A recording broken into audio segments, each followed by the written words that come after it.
जय हिंद दोस्तों, मैं नवीन शर्मा आप सभी का स्वागत करता हूं। आशा करता हूं आप सब एकदम अच्छे हैं, एकदम बेहतरीन हैं। एक बार सारे प्यारे दोस्त मुस्कुरा के बताएंगे कि आप सब एकदम अच्छे हैं।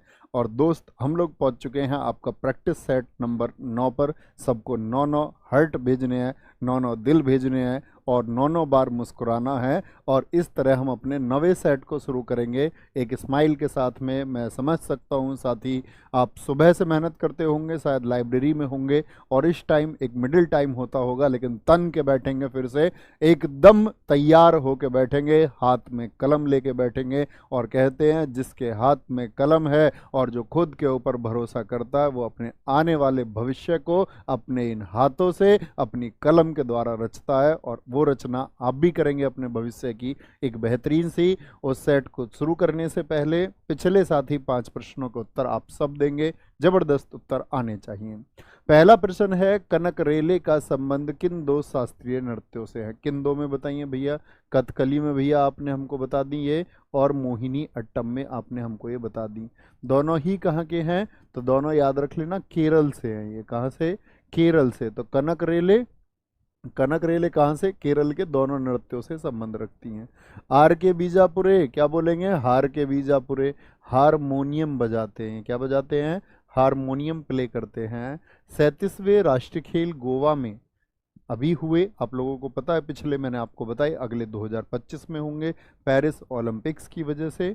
क्यों? और आपका पिछले कहाँ पर हुए हमने बात की, अगले तो होंगे उत्तराखंड में, और पिछले कहाँ पर हुए? गोवा में हुए। कौन राज्य शीर्ष पर रहा? महाराष्ट्र। 80 गोल्ड मैंने आपको बताए थे। एक्रॉस द ब्लैक वाटर पुस्तक को किसने लिखा है? मुल्क राज आनंद ने लिखा है। इनकी पुस्तक मैंने साथी कल आपको बताई थी, द अनटचेबल, और साथ में कुली। बहुत पूछी जाने वाली किताबें हैं एसएससी की। ठीक है। कर्मचारी निर्वाह मजदूरी का प्रबंध संविधान के किस अनुच्छेद में है? क्या बोलेंगे? एम्प्लॉय की लिविंग के लिए, लाइवलीहुड के लिए। क्या बोलेंगे भैया? आर्टिकल 43 में है। और कुछ तुम, मैं देख रहा था क्लास शुरू होने से पहले अपना स्कोर बताने लग गए। इतना कॉन्फिडेंस तुम्हें अपने ऊपर है कि भैया मेरा स्कोर 5/5 ही आएगा।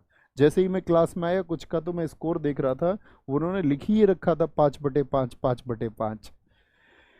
मोगेश, शालिनी, नवीन, मोनिका, प्रिया, एसएससी विनय, प्रकाश, राशिद, कपिल, वेदांता, एसआई, नवीन सर की गुड़िया और नवीन सर का भाई। बहुत शानदार। कहीं ऐसा ना हो तुम सारे आईडी मेरे नाम से बना दो और बवंडर आ जाए यूट्यूब पर कि ये कौन इंसान है। आते हैं पहले क्वेश्चन पर। गुरोही निम्नलिखित में से किस भारतीय राज्य का लोक नृत्य है? क्या बोलेंगे? गुरेही निम्नलिखित में से किस भारतीय राज्य का लोक नृत्य है? पश्चिम बंगाल का है, हिमाचल प्रदेश का, कर्नाटक का, या झारखंड का है? तो गुरेही कहेंगे भैया कहाँ का है? हिमाचल प्रदेश का है। कहाँ का? हिमाचल प्रदेश का है। और हिमाचल प्रदेश के बहुत इंपॉर्टेंट हैं। डांगी पूछा जाता है, पांगी पूछा जाता है। क्या बोलेंगे? डांगी हो गया, पांगी हो गया, साथ ही आपका राक्षस हो गया। हिमा और आंचल शरारती तो हैं ही, राक्षसों के जैसे काम करती हैं। उनकी काया और अंग भी राक्षसों के जैसे ही हैं। बिडसू, क्या बोलेंगे? बिडसू दोनों बहुत शरारती हैं। और घुघटी, कहते बीडू हम घूंघट नहीं करेंगे। क्या बोलेंगे? बिडसू और आपका साथी घुंघटू। नट, इनका कद कैसा है? नाटी हैं दोनों। कैसी हैं? नाटी हैं। और क्या बोलेंगे भैया? बूढ़ा हो जाएंगी तब भी शरारत नहीं छोड़ेंगी, तब भी। डांगी, पांगी आपका साथी। एक क्या बोलेंगे? राक्षस। राक्षस को ही हम देखो कई बार इसको दानव भी बोल देते हैं। दानव नृत्य भी इसको कहा जाता है। नोट कर लेना इस बात को। अच्छा, मैं बात करूं, गुरेही भी कहाँ का है भैया आपका? ये हिमाचल प्रदेश का है। किसको समर्पित है? भगवान शिव को डिवोटेड है। किनको? डिवोटेड टू लॉर्ड शिवा, भगवान शिव को समर्पित है। पश्चिम बंगाल, बंगले में क्या बोलेंगे? ब्रिता। बंगले में बिता की बात कर रहे हैं, बिता। ठीक है। और मरसिया, बंगले में रहने वाले आदमी कैसे होते हैं भैया? मरे से होते हैं। ये तो गांव के देहाती जो लड़के और लड़कियां, क्या बोलेंगे भैया? अब शहर वाले चिढ़ जाएंगे, चिढ़ने दो। क्या बोलेंगे? बंगले में बिताते हैं जो ज्यादा समय हो जाते हैं, कैसे? मरे से। और हम कहते हैं कटोरा, और ये बंगले वाले कहते हैं बाउल। पश्चिम बंगाल को हम बोलते हमेशा दोस्त क्या, बंगला। बंगले वाले कटोरा नहीं कहते भाई, अमीर आदमी कटोरा कहता सुना तुमने? ये तो हमारे तुम्हारे जैसो काम है। क्या बोलेंगे जी? कर्नाटक की अगर बात करें, कर्नाटक का सुग्गी आपको बताया था, अब कुछ रिवीजन पर लाने लगेंगे, ठीक है। सुग्गी आपको बताया था, एक आप बताएं। अब कुछ कुछ का रिवीजन करना शुरू करेंगे, क्योंकि हमेशा नए याद नहीं रखेंगे, ठीक है, क्योंकि हम उनको पूरे कर लेंगे लगभग 20 तक। झारखंड की साथ ही हम बात करें, क्या बोलेंगे आपका? झारखंड की अगर हम बात करते हैं तो फगुआ याद रखना है, क्या? फगुआ याद है। और आपका झीका दसाई, क्या बोलेंगे? झीका दसाई। झरने में नहा के उसको झीक ज्यादा आ रही हैं, छींक को याद रखना, छीका दसाई याद रख लो। और ये छीका दसाई आपका साथी सीजीएल 2023 में आपका पूछा गया, अभी पिछले वाले प्रीलिम्स में। झीका दसाई कहाँ का है? तो कहाँ का है साथी? आप बोलेंगे झारखंड का है। कहाँ के झरने में गई थी? गोवा के झरने में गई थी, गोवा के झरने। वाजुभुर किस भारतीय शास्त्रीय नृत्य की शैलियों में से एक है? साथी बताएंगे शास्त्रीय नृत्यों की संख्या। आप गलत तो नहीं करेंगे जी? नहीं भैया, शास्त्रीय नृत्यों की संख्या, शास्त्रीय नृत्यों की संख्या बिल्कुल गलत नहीं करेंगे, 8 होती है।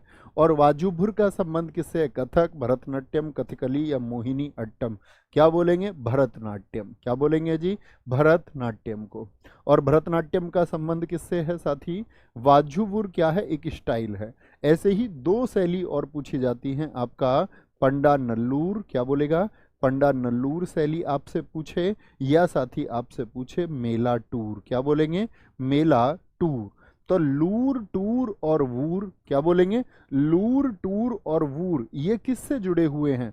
तो हमको इतने कठिन नाम याद नहीं रखने, हम तो याद रखेंगे लूर, टूर और वूर। किससे संबंध है? भरतनाट्यम से। भरतनाट्यम तमिलनाडु का है साथी। कहाँ का है? तमिलनाडु का है। और इसकी जो साथी स्टार्टिंग होती है, इसकी जो शुरुआत होती है, वो किस ताल से होती है? मतलब आप कुछ डांस करोगे, तुम नागिन डांस करने लग जाओ, तो कहीं ना कहीं से तो शुरू करोगे जी भैया। तो इसकी जो साथी शुरुआत है आपका, इसका शुरुआत बहुत पूछा जाता है, आला रिपू स्टेप से होती है। किससे? आला रिपू से होती है। बहुत बार एसएससी ने पूछा है, आला रिपू से होती है। और साथ ही इसका जो अंत होता है, इसका जो अंत होगा, सारे साथी बताए पुराने छात्र, तो क्या बोलेंगे? थिल्लाना, या भैया तिल्लाना भी उसको हम कहते हैं। क्या बोलते हैं? तिल्लाना भी उसको हम कहते हैं। इस पर उसका अंत हो जाता है। साथ ही भरतनाट्यम से ही आपको पूछेगा कि इसी में बनती है आपकी कट का हस्त मुद्रा। क्या? कट का हस्त मुद्रा का संबंध किससे है? यानी हाथ की कोई साथी आपका पोज है, तो 3 उंगलियों को जोड़कर ओम का जो साइन बनाया जाता है, क्या बोलेंगे? क्या होता है ये? ओम का प्रतीक है, 3 उंगलियों को जोड़कर बनता है। कितनी उंगलियों को जोड़कर? 3 जो फिंगर्स हैं हमारी, उनको जोड़कर ओम का जो साइन है, उसी को कट का हस्त मुद्रा कहते हैं। किससे संबंध है? भरतनाट्यम से संबंध है। वाद्य यंत्र कौन कौन से प्रयोग होते हैं जब भरतनाट्यम को साथी प्ले किया जाता है? तो मृदंगम आपका, वीणा और बांसुरी। मृदंगम, वीणा और बांसुरी, इन सब के कलाकार मैं आपको अक्सर बता ही रहा हूँ। क्या बोलेंगे? मृदंगम, वीणा और बांसुरी का प्रयोग होता है। मैं आपसे पूछूंगा भरतनाट्यम की कोई 2 कलाकार आप मुझे बताएं। क्या बोलेंगे? भरतनाट्यम की साथी, भरतनाट्यम जो कि तमिलनाडु का एक शास्त्रीय नृत्य है, उसके कोई 2 कलाकार आप लोगों को बताने हैं। क्या बोलेंगे? इसके 2 कलाकार, या बोलूं 2 डांसर, आप सारे साथी बताएं। तो पहला आप बोलेंगे भैया रुक्मणी देवी अरुंडेल। भारत में क्या बोलोगे? रुकती नहीं है भैया मणि। रुक्मणी देवी अरुंडेल याद हैं? जी भैया याद हैं। दूसरा मैं आपसे बोलूंगा तो लीला कहाँ पर होती है? भारत में, रामलीला, कृष्ण लीला। क्या बोलेंगे? लीला सैमसन हो गई। जयंती पे माला कहाँ पहनाते हैं? वो भी भारत में ही पहनाते हैं। अमेरिका के देखे आपने? वैजंती माला, बड़े बूढ़ों को हम माला पहना देते हैं जो स्वर्गीय हो जाते हैं। गायत्री मंत्र कहाँ पर होते हैं? भारत में ही भैया होते हैं। गायत्री गोविंद हो गई। कौन? गायत्री गोविंद हो गई। और कुमारी कमला, क्या बोलेंगे? कुमारी कमला, इनका संबंध भी कहाँ से है? वो भरतनाट्यम से है। किससे है? भरतनाट्यम से है। बहुत सारे साथियों ने लिखा, भारत में मालविका सरकार भी लिखा कि यहाँ पर तो सरकारें माल पर बिक जाती हैं। निम्नलिखित में से किस व्यक्ति को ग्रैमी और ऑस्कर, क्या बोलेंगे? ग्रैमी और ऑस्कर दोनों पुरस्कार प्राप्त हुए हैं, यानी कि साथ ही ऑस्कर का संबंध है फिल्म इंडस्ट्री से, यानी फिल्म इंडस्ट्री का ये साथी सर्वोच्च सम्मान है, और संगीत का, म्यूजिक का सबसे बड़ा सम्मान वो ग्रैमी है। तो ऐसे कौन महानुभाव हैं जिन्होंने ये दो बड़े अवार्ड जीत लिए? तो कौन है? क्या जावेद अख्तर हैं, क्या जगजीत सिंह, क्या आपका गुलजार हैं? तो क्या बोलेंगे भैया? गुलजार हैं, जिनका वास्तविक नाम पूछा जा चुका है एसएससी के द्वारा। क्या बोलेंगे? संपूर्ण सिंह कालरा है। क्या नाम है? संपूर्ण सिंह कालरा। संपूर्ण सिंह कालरा क्या है? इनका असली नाम है संपूर्ण सिंह कालरा। और क्या बोलेंगे? ये कौन है? एक उर्दू कवि हैं। कैसे, किस भाषा के कवि हैं पूछा जाए गुलजार, और बोलेंगे आप गुलजार किस लिए प्रसिद्ध हैं? तो एक उर्दू कवि हैं और एक साथी ये गीतकार भी हैं। अभी बहुत चर्चित ये रहे थे आपका, अभी बहुत चर्चित रहे थे। मुझे क्या बता सकते हैं कुछ साथी कि कौन से क्रमांक का ज्ञानपीठ पुरस्कार इनको मिला है? कौन से क्रम का? तो आप कहेंगे भैया गुलजार हाल ही में 2023 में जो आपका 58वां ज्ञानपीठ पुरस्कार मिला, 58वां जो साथी आपका ज्ञानपीठ पुरस्कार मिला, वो ज्ञानपीठ पुरस्कार आपका क्या बोलेंगे? ज्ञानपीठ पुरस्कार जो मिला किसके साथ मिला? रामभद्राचार्य जी के साथ में। रामभद्राचार्य जी के साथ में, ठीक है, रामभद्राचार्य जी के साथ में। रामभद्राचार्य देखे हैं, बचपन से ही अंधे हैं, लेकिन सबसे बड़े ग्रंथों की रचना उन्होंने की है, बहुत ज्ञान उन्हें है। 58वें ज्ञानपीठ अवार्ड रामभद्राचार्य जी के साथ कौन है? गुलजार है। जगजीत सिंह को साथी हम क्या बोलते हैं? क्या बोलेंगे? किससे संबंध है इनका? गजल गायकी से संबंध है। किससे? गजल गायकी से। जब साथी हम ज्ञानपीठ की बात करते हैं तो मुझे बताइए ज्ञानपीठ के बारे में आप क्या जानते हैं? पहली बार किस वर्ष दिए गए ज्ञानपीठ अवार्ड? ज्ञानपीठ बोलते हैं इनको, ज्ञानपीठ नहीं, ये ज्ञानी होता है, ये जय होता है। तो ज्ञानपीठ पुरस्कार क्या बोलेंगे? 1961 में साथी आपका इस्टेब्लिश किए गए। कब? 1961 में इस्टेब्लिश किए गए। और साथी जो ये फर्स्ट टाइम पहली बार दिए गए, तो पहली बार दिए गए ये आपका 1965 में। क्या बोलेंगे? पहली बार 1965 में इनको साथी आपका दिया गया। और किसको मिला पहली बार? ये किसको मिला? पहली बार मिला जी शंकर कुरूप को। तो सबसे पहले कौन है जिनको साथी ज्ञानपीठ पुरस्कार मिला है? क्या बोलेंगे? पहले हैं जी शंकर कुरूप। ऐसे ही पूछा जाता है पहला हिंदी में किसको मिला ज्ञानपीठ? हिंदी भाषा के लिए पहला हिंदी भाषा के लिए किसको मिला बताएंगे साथी? तो आप बोलेंगे सुमित्रा नंदन पंत को मिला। किसको? सुमित्रा नंदन पंत को मिला। किसके लिए?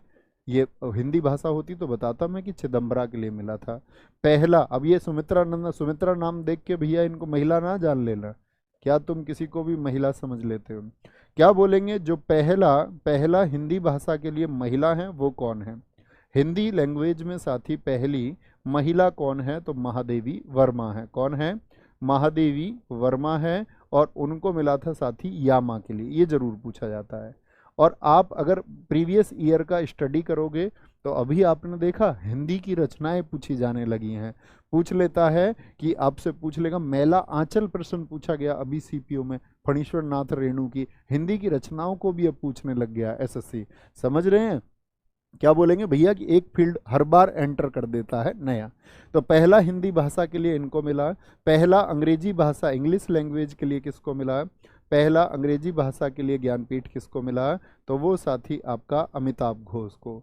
इसीलिए एसएससी में इनकी ये जो आपका रचना है बहुत इंपॉर्टेंट है, जिसका नाम है द शैडो लाइन। किस रचना के लिए मिला था? द शैडो लाइन के लिए मिला था। ना जाने कितनी बार पूछा है द शैडो लाइन्स के लिए किसको? अमिताभ घोष को। अच्छा, ये किस भाषा के लिए अमिताभ घोष को? अंग्रेजी के लिए। तो मेरा आपसे क्वेश्चन है, क्या अंग्रेजी में ज्ञानपीठ को दिया जाता? आप कहेंगे नहीं। तो ज्ञानपीठ कितनी भाषाओं के लिए दिया जाता है? तो क्या बोलेंगे? जो हमारी 8वीं शेड्यूल में भैया भाषाएं हैं। 8वीं शेड्यूल बोले तो 8वीं अनुसूची में साथी जो आपका 22 भाषाएं दी गई हैं, उन 22 भाषाओं के लिए क्या दिया जाता है? ज्ञानपीठ अवार्ड को दिया जाता है। और याद रख लेना, ये हिंदी लिटरेचर का, हिंदी साहित्य का साथी क्या बोलेंगे? ये हिंदी साहित्य का सबसे बड़ा अवार्ड है। हिंदी लिटरेचर का ये क्या है, सबसे बड़ा अवार्ड है। और इसमें इनामी राशि कितनी दी जाती है, कितने दोस्त बता सकते हैं? इसमें साथी जो प्राइज मनी है, कितनी राशि इसमें दी जाती है? तो आप बोलेंगे इसमें प्राइज मनी भैया 11 लाख रुपए, एक सॉल और माँ सरस्वती की प्रतिमा दी जाती है। बहुत सारे साथियों ने लिखा, आज के बाद याद रखेंगे 11 लाख रुपए। आगे आएंगे। निम्नलिखित में से कौन कुचिपुड़ी नृत्य शैली से संबंधित नहीं है? मैंने आपको कुछ रूट वर्ड बताए थे और मैंने कहा था मेरे प्यारे छात्र, मैं आपसे पूछूंगा तब आपकी तरफ से गजब उत्तर आना चाहिए। गुरुजी पहली महिला आशापूर्णा देवी है। जी हाँ, लेकिन मैंने पहली महिला नहीं लिखा, मैंने लिखा कि साथी आपका पहली महिला हिंदी भाषा की कौन है, क्योंकि आशापूर्णा देवी तो साथी बांग्ला आपका भाषा से संबंध रखती थी। मैंने वो नहीं पूछा आपसे, ठीक है, मैंने पूछा हिंदी भाषा की। तो हिंदी की महादेवी वर्मा। महादेवी वर्मा जी को मिला था 1982 में, और जो आशापूर्णा देवी थी उनको मिला था साथी आपका कब, 1976 में, 1976 में उनको मिला था आपका प्रथम प्रतिश्रुति पुस्तक के लिए। आगे आएंगे। निम्नलिखित में से कौन कुचिपुड़ी नृत्य शैली से संबंधित नहीं है? तो याद है बरबयान। बस इतना प्रश्न है और मेरा काम पूरा हो जाएगा अगर मैं ए विकल्प देख पाऊं बहुत सारे स्टूडेंट्स का। वैजंती काशी नहीं साथी आपका, वेमपति चिन्ना सत्यम रेड्डी, ये कुचिपुड़ी के हैं। कुचिपुड़ी से कौन नहीं है? मैंने बताया था भैया बार बार बयान कौन देगा, बार बार बयान, ये किसका रूट वर्ड बताया था? तो भैया नेता लोग बार बार बयान देते हैं संसद के सत्रों में, तो सत्र से मैंने आपको याद कराया था। और सत्रिया साथी कहाँ का है? वो भैया असम का है। रिवीजन का क्वेश्चन पूछ लूं, सत्रिया को शास्त्रीय नृत्यों में किस वर्ष शामिल किया गया? सन 2000 में भैया शामिल किया गया। कादरी गोपालनाथ का संबंध निम्नलिखित में से किससे है? दो नाम है, ये बार बार पूछे जाते हैं। क्या बोलेंगे, किससे संबंध है कादरी गोपालनाथ का? तो क्या सितार से, सैक्सोफोन से, तबला से? बाजे की तरह ही होता है सैक्सोफोन। क्या बोलेंगे, तबला या बांसुरी? तो बोलेंगे कादरी गोपालनाथ का संबंध भैया सैक्सोफोन से है। और सैक्सोफोन से आपका एक नाम है कौन? मनोहरी सिंह। क्या बोलोगे? मनोहरी सिंह का, क्या बोलेंगे, मनोहरी सिंह का संबंध किससे है? अल्लाह रखा रहमान, ए आर रहमान जानते हैं? बोलो, ए आर रहमान को आपका साथी ऑस्कर मिला है, यस और नो? अदनान सामी, अदनान सामी जानते हो, पाकिस्तानी सिंगर? क्या बोलोगे? मुझको तू लिफ्ट करा दे, अदनान सामी। और साथी आपका जॉर्ज ब्रुक्स। क्या बोलेंगे? George brooks. इसमें सबसे महत्वपूर्ण है कादरी गोपालनाथन, इंपॉर्टेंट है, और मनोहरी सिंह बहुत इंपॉर्टेंट है। सितार से बताएंगे साथी कोई दो नाम सितार से जो आप जानते हो, जैसे पंडित रविशंकर का नाम सब लोग जानते हैं। तो क्या बोलेंगे सितार से? भैया बिंदु, बिंदु पाठक हैं। बिंदु पाठक का संबंध किससे है? सितार से है आपका। और एक नाम याद रखेंगे, मुश्ताक अली खान। कौन? मुश्ताक अली खान का संबंध किससे है? तो किससे है दोस्त आपका? सितार से है। तबला से किसका संबंध है? घोष और बोस। जितने भी रूट वर्ड बने घोष और बोस से, तन्मय बोस हो गए आपका साथी, तन्मय बोस हो गए, विक्रम घोष हो गए। कौन? विक्रम घोष का संबंध किससे है? आपका तबला से है। क्या बोलेंगे? बांसुरी से पुराना नाम मुझे कोई बताओ। क्या बोला था? बांसुरी बजाते थे भगवान कृष्ण और बड़े प्रसन्न होते थे। क्या बोलेंगे? राजेंद्र प्रसन्ना, राजेंद्र प्रसन्ना और राजेंद्र कुलकर्णी, बहुत पूछे जाने वाले नाम है। क्या होते थे भगवान कृष्ण? क्या बोलेंगे भैया? राजेंद्र कुलकर्णी। प्रसन्न होती थी फिर उन पर कौन? राधा जी भी, राधा जी भी उनको देख के प्रसन्न होती थी, फिर दोनों ने कुल बढ़ाने की बात कर ली। कोई दिक्कत, कोई परेशानी? बहुत बढ़िया प्रीति गौतम जी, मुझसे पहले ठीक आंसर देती हुई। आगे चलते हैं नेक्स्ट। हॉर्नबिल महोत्सव के संबंध में निम्नलिखित में से कौन सा कथन सत्य है? हॉर्नबिल उत्सव मुझे बता सकते हैं किस राज्य में मनाया जाता है? हॉर्नबिल, हॉर्नबिल हम बहुत सारे लोग जानते हैं कि भैया बिल में, बिल में कौन रहता है? बिल में तो भैया नाग रहता है, नागालैंड। क्या बोलोगे? नागालैंड का ये एक त्योहार है। चलो जी, हॉर्नबिल महोत्सव उत्तर पूर्वी राज्य नागालैंड में मनाया जाता है। जी भाई साहब, एकदम सही बात उसने की है। यह महोत्सव जनवरी के महीने में मनाया जाता है, सरासर गलत है, क्योंकि ये तो आपका 1 से 10 दिसंबर तक, 1 से 10 दिसंबर तक एसएससी सीजीएल प्रीलिम्स 2022 आप देखेंगे, पहली शिफ्ट का शुरुआत का पहला ही क्वेश्चन पूछा गया था आपका साथी कि हॉर्नबिल उत्सव कितने दिन तक मनाया जाता है। तो भाई साहब कितने दिन होंगे, आप कहेंगे कि 10 दिनों तक मनाया जाता है। हॉर्नबिल उत्सव कितने दिन, 10 दिन। इस महोत्सव के नाम की व्युत्पत्ति इस राज्य की लोक कथाओं में प्रमुख रूप से वर्णित हॉर्नबिल नामक एक पक्षी, क्या हॉर्नबिल साथी एक पक्षी है? जी भैया, इसको धनेश पक्षी हम कहते हैं। इसी का नाम है अंग्रेजी में क्या, तो पूछ ले कभी आपसे धनेश पक्षी हिंदी में दे दे और चक्कर खा जाओ, तो ऐसी गलती नहीं करनी है। तो क्या बोलेंगे, ए और सी दोनों सही हैं। ए और सी दोनों के दोनों साथी क्या है, सही हैं। अब हॉर्नबिल की अगर हम बात करते हैं, कितने दोस्त बता सकते हैं मुझे हॉर्नबिल के बारे में और कुछ? इसी को साथी हम फेस्टिवल ऑफ फेस्टिवल बोलते हैं। फेस्टिवल ऑफ फेस्टिवल इंग्लिश का प्रयोग जानते हो ना, कभी ऐसा तो नहीं है फेस्टिवल ऑफ फेस्टिवल्स लिख देते हो। त्योहारों का त्योहार इसको हम कहते हैं, क्या बोलते हैं? त्योहारों का त्योहार, त्योहारों का त्योहार इसको हम कहते हैं। मुझे बताओ ये पहली बार कब मनाया गया, पहली बार इसको कब मनाया गया? तो पहली बार साथी आपका सन 2000 में मनाया। क्या बोलेंगे, कब पहली बार सेलिब्रेट किया गया? आपका पहली बार साथी ये आपका कहाँ का है, नागालैंड का है, और इसको मनाया गया। नागालैंड के और भी अन्य त्योहार हैं साथी, क्या बोलेंगे? एक लड़की स्कूटी पर जा रही थी, स्कूटी पर जा रही थी एक लड़की, उसने साथी हॉर्न बजा दिया एक बिल के सामने। तो बिल में तो एक नाग था, वो एकदम से बाहर आके एकदम से ऐसे आ गया उस लड़की की स्कूटी के सामने। लड़की तो डर गई, लड़की तो डर गई। लड़की बोली मुझको तो आंसू आ गए, मुझको तो आंसू आ गए, मैं तो रोने लग गई, सी क्राई करने लग गई। सी क्राई, सेक्रे नहीं, क्या बोलेंगे? सी क्राई।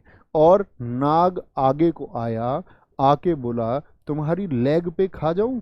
क्या बोलेंगे? पैर पे खा जाता स्कूटी वाली के पे सांप। क्या बोलेंगे भैया? मो आंसू सीकराए, मो आंसू आ गए, सीकराए करने लगी आओ लेंग। किसने बचाया होगा फिर लड़की को? हीरो तो लड़का ही होता है, फिर लड़का आया होगा। तो पूछा जाता मो आंसू कौन सी जनजाति मनाती है? आओ ट्राइब के द्वारा मनाया जाता है। कहाँ की है? अब आपसे क्वेश्चन पूछूं मैं, आओ ट्राइब का संबंध किससे है? तो नागालैंड से है। सैक्रेनेई साथी आपका अंगामी ट्राइब के द्वारा, किसके द्वारा? अंगामी ट्राइब के द्वारा। क्या बोलेंगे? आओ लेंग, क्या बोलेंगे? ये आपका कोन्याक ट्राइब के द्वारा। तो अंगामी आपका कोन्याक और आओ ट्राइब का संबंध कहाँ से है, ये भी आपको पता होना चाहिए कि भैया वो नागालैंड से संबंध है। अन्य फेस्टिवल कौन कौन बता सकता है साथी, बताएंगे आपका। और कौन बता सकता है कि नागालैंड के और कौन कौन से उत्सव हैं? बहुत बढ़िया, ठीक है। तो मैंने बोला फिर आया लड़का, और लड़का आके लड़की को बचाता है स्कूटी वाली को, और कहता है मैंने आज तुमको यम से बचा लिया, यमराज से बचा लिया, नहीं तुम आज मर जाती, आज तुम मर जाती। ठीक है, तो किससे बचा लिया? लड़के ने क्या बोला? आज मैंने तुमको यम से बचा लिया। तो गलती नहीं करनी है, किसी को भी गलती नहीं करनी है। बहुत बढ़िया, कोई दिक्कत कोई परेशानी? आगे आएंगे और भी याद करेंगे धीरे धीरे। निम्नलिखित में से कौन सी भारत में शास्त्रीय भाषा का दर्जा प्राप्त करने वाली पहली भाषा थी? जिस तरह से मैंने शास्त्रीय नृत्य आपको बताए, क्लासिकल डांस मैंने आपको बताए, उसी तरह क्लासिकल लैंग्वेज भी होती हैं। अब मुझे बताएं कुल शास्त्रीय भाषा कुल कितनी है? क्लासिकल मीन्स कुल शास्त्रीय साथी जो भाषा है उनकी संख्या कितनी है? बताएंगे एक बार। कुल क्लासिकल लैंग्वेज है भैया हमारी 6। वो पूछता है सबसे पहली कौन सी है, तो सबसे पहली साथी हम कहेंगे कन्नड़, संस्कृत, तमिल या मलयालम होगी। तो कौन सी होगी? सबसे पहली तमिल है, जो कि साथी आपका सन 2004 की है। उसके बाद में आपका संस्कृत 2005 में बनी थी, कन्नड़ साथी आपका 2008 की है, और इसी के साथ 2008 में तेलुगु भी बनी थी, तेलुगु भी आपका बनी थी। मलयालम की साथी हम बात करें ये 2013 की है। और मैं पूछूं सबसे नवीनतम यानी सबसे जो नई है, सबसे नई क्लासिकल लैंग्वेज या सबसे नई शास्त्रीय भाषा कौन सी है? तो सबसे नई शास्त्रीय भाषा कौन सी है? वो है साथी आपका क्या बोलेंगे? उड़िया है। कौन सी है? उड़िया है, जो कि 2014 की है। क्या बोलेंगे? 2014 की है। ये तो जानते हैं शास्त्रीय भाषा। अगर मैं पूछूं संविधान में कुल भाषाएं कितनी है, इस बात से कंफ्यूज नहीं होना है। तो 8वीं शेड्यूल में कितनी भाषाएं बताई मैंने आपको, क्या बोलेंगे, जो 8वीं शेड्यूल है साथी, जो 8वीं साथी अनुसूची है, जिसको हम बोलते हैं आपका संविधान का क्या बोलेंगे, कौन सा भाग है, क्या बोलेंगे, जिसमें आपकी 22 भाषाएं मैंने आपको बताई हैं। तो भाग 17 है साथी आपका, जी भैया 22 भाषा इसमें बताई गई हैं। यहाँ पर याद रख लेना मूल रूप से कितनी भाषा थी, तो मूल रूप से संविधान जब आया तो 14 भाषा थी, यानी 8 हमने बाद में जोड़ी। तो उन 8 में से कितने साथी बताएंगे, वो 8 कौन कौन सी थी।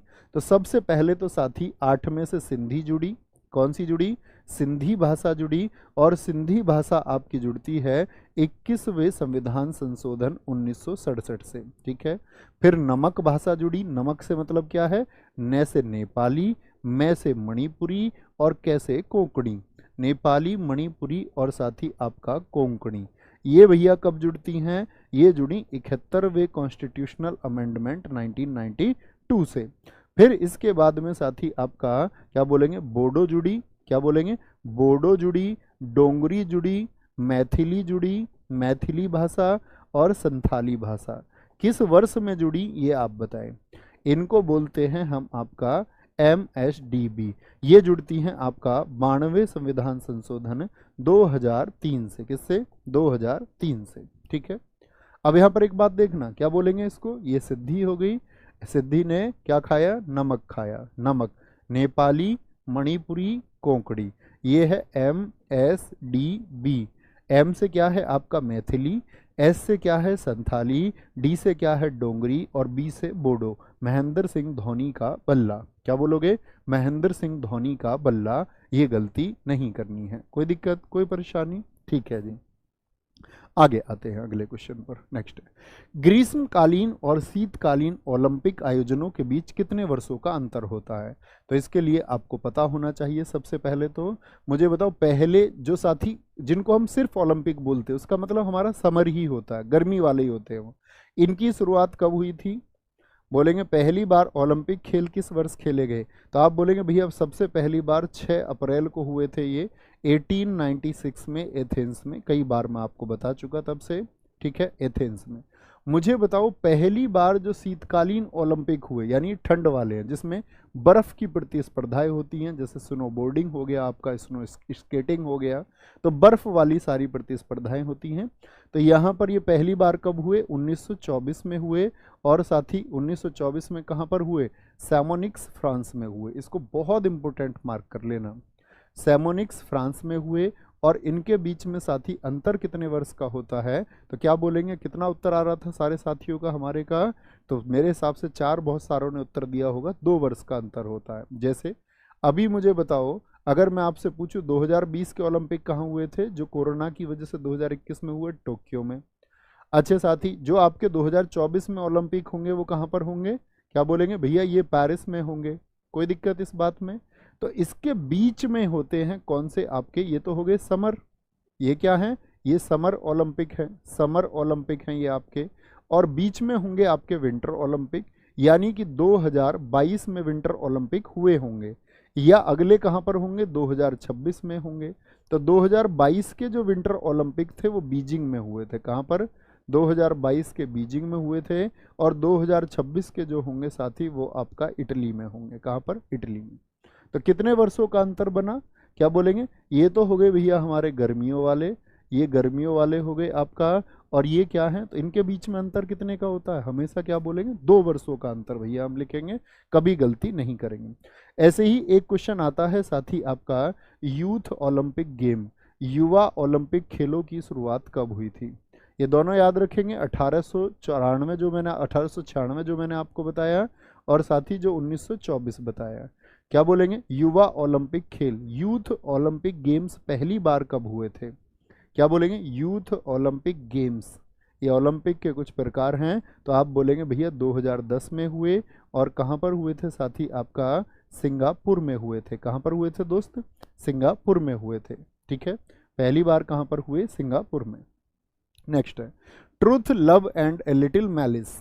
Truth love and a little malice, ये साथी किसकी आत्मकथा है, एक बार बोलेंगे किसकी आत्मकथा ये है और किस लेखक द्वारा लिखी गई है, क्या बोलेंगे।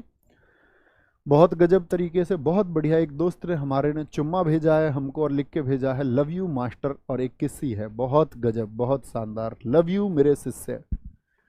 आगे आएंगे, truth love and little malice, ये किसकी आत्मकथा है, तो खुशवंत सिंह, चेतन भगत, प्रतिभा रे या अमृता प्रीतम, क्या बोलेंगे। ये साथी आपका खुशवंत सिंह की है, किसकी है, खुशवंत सिंह की।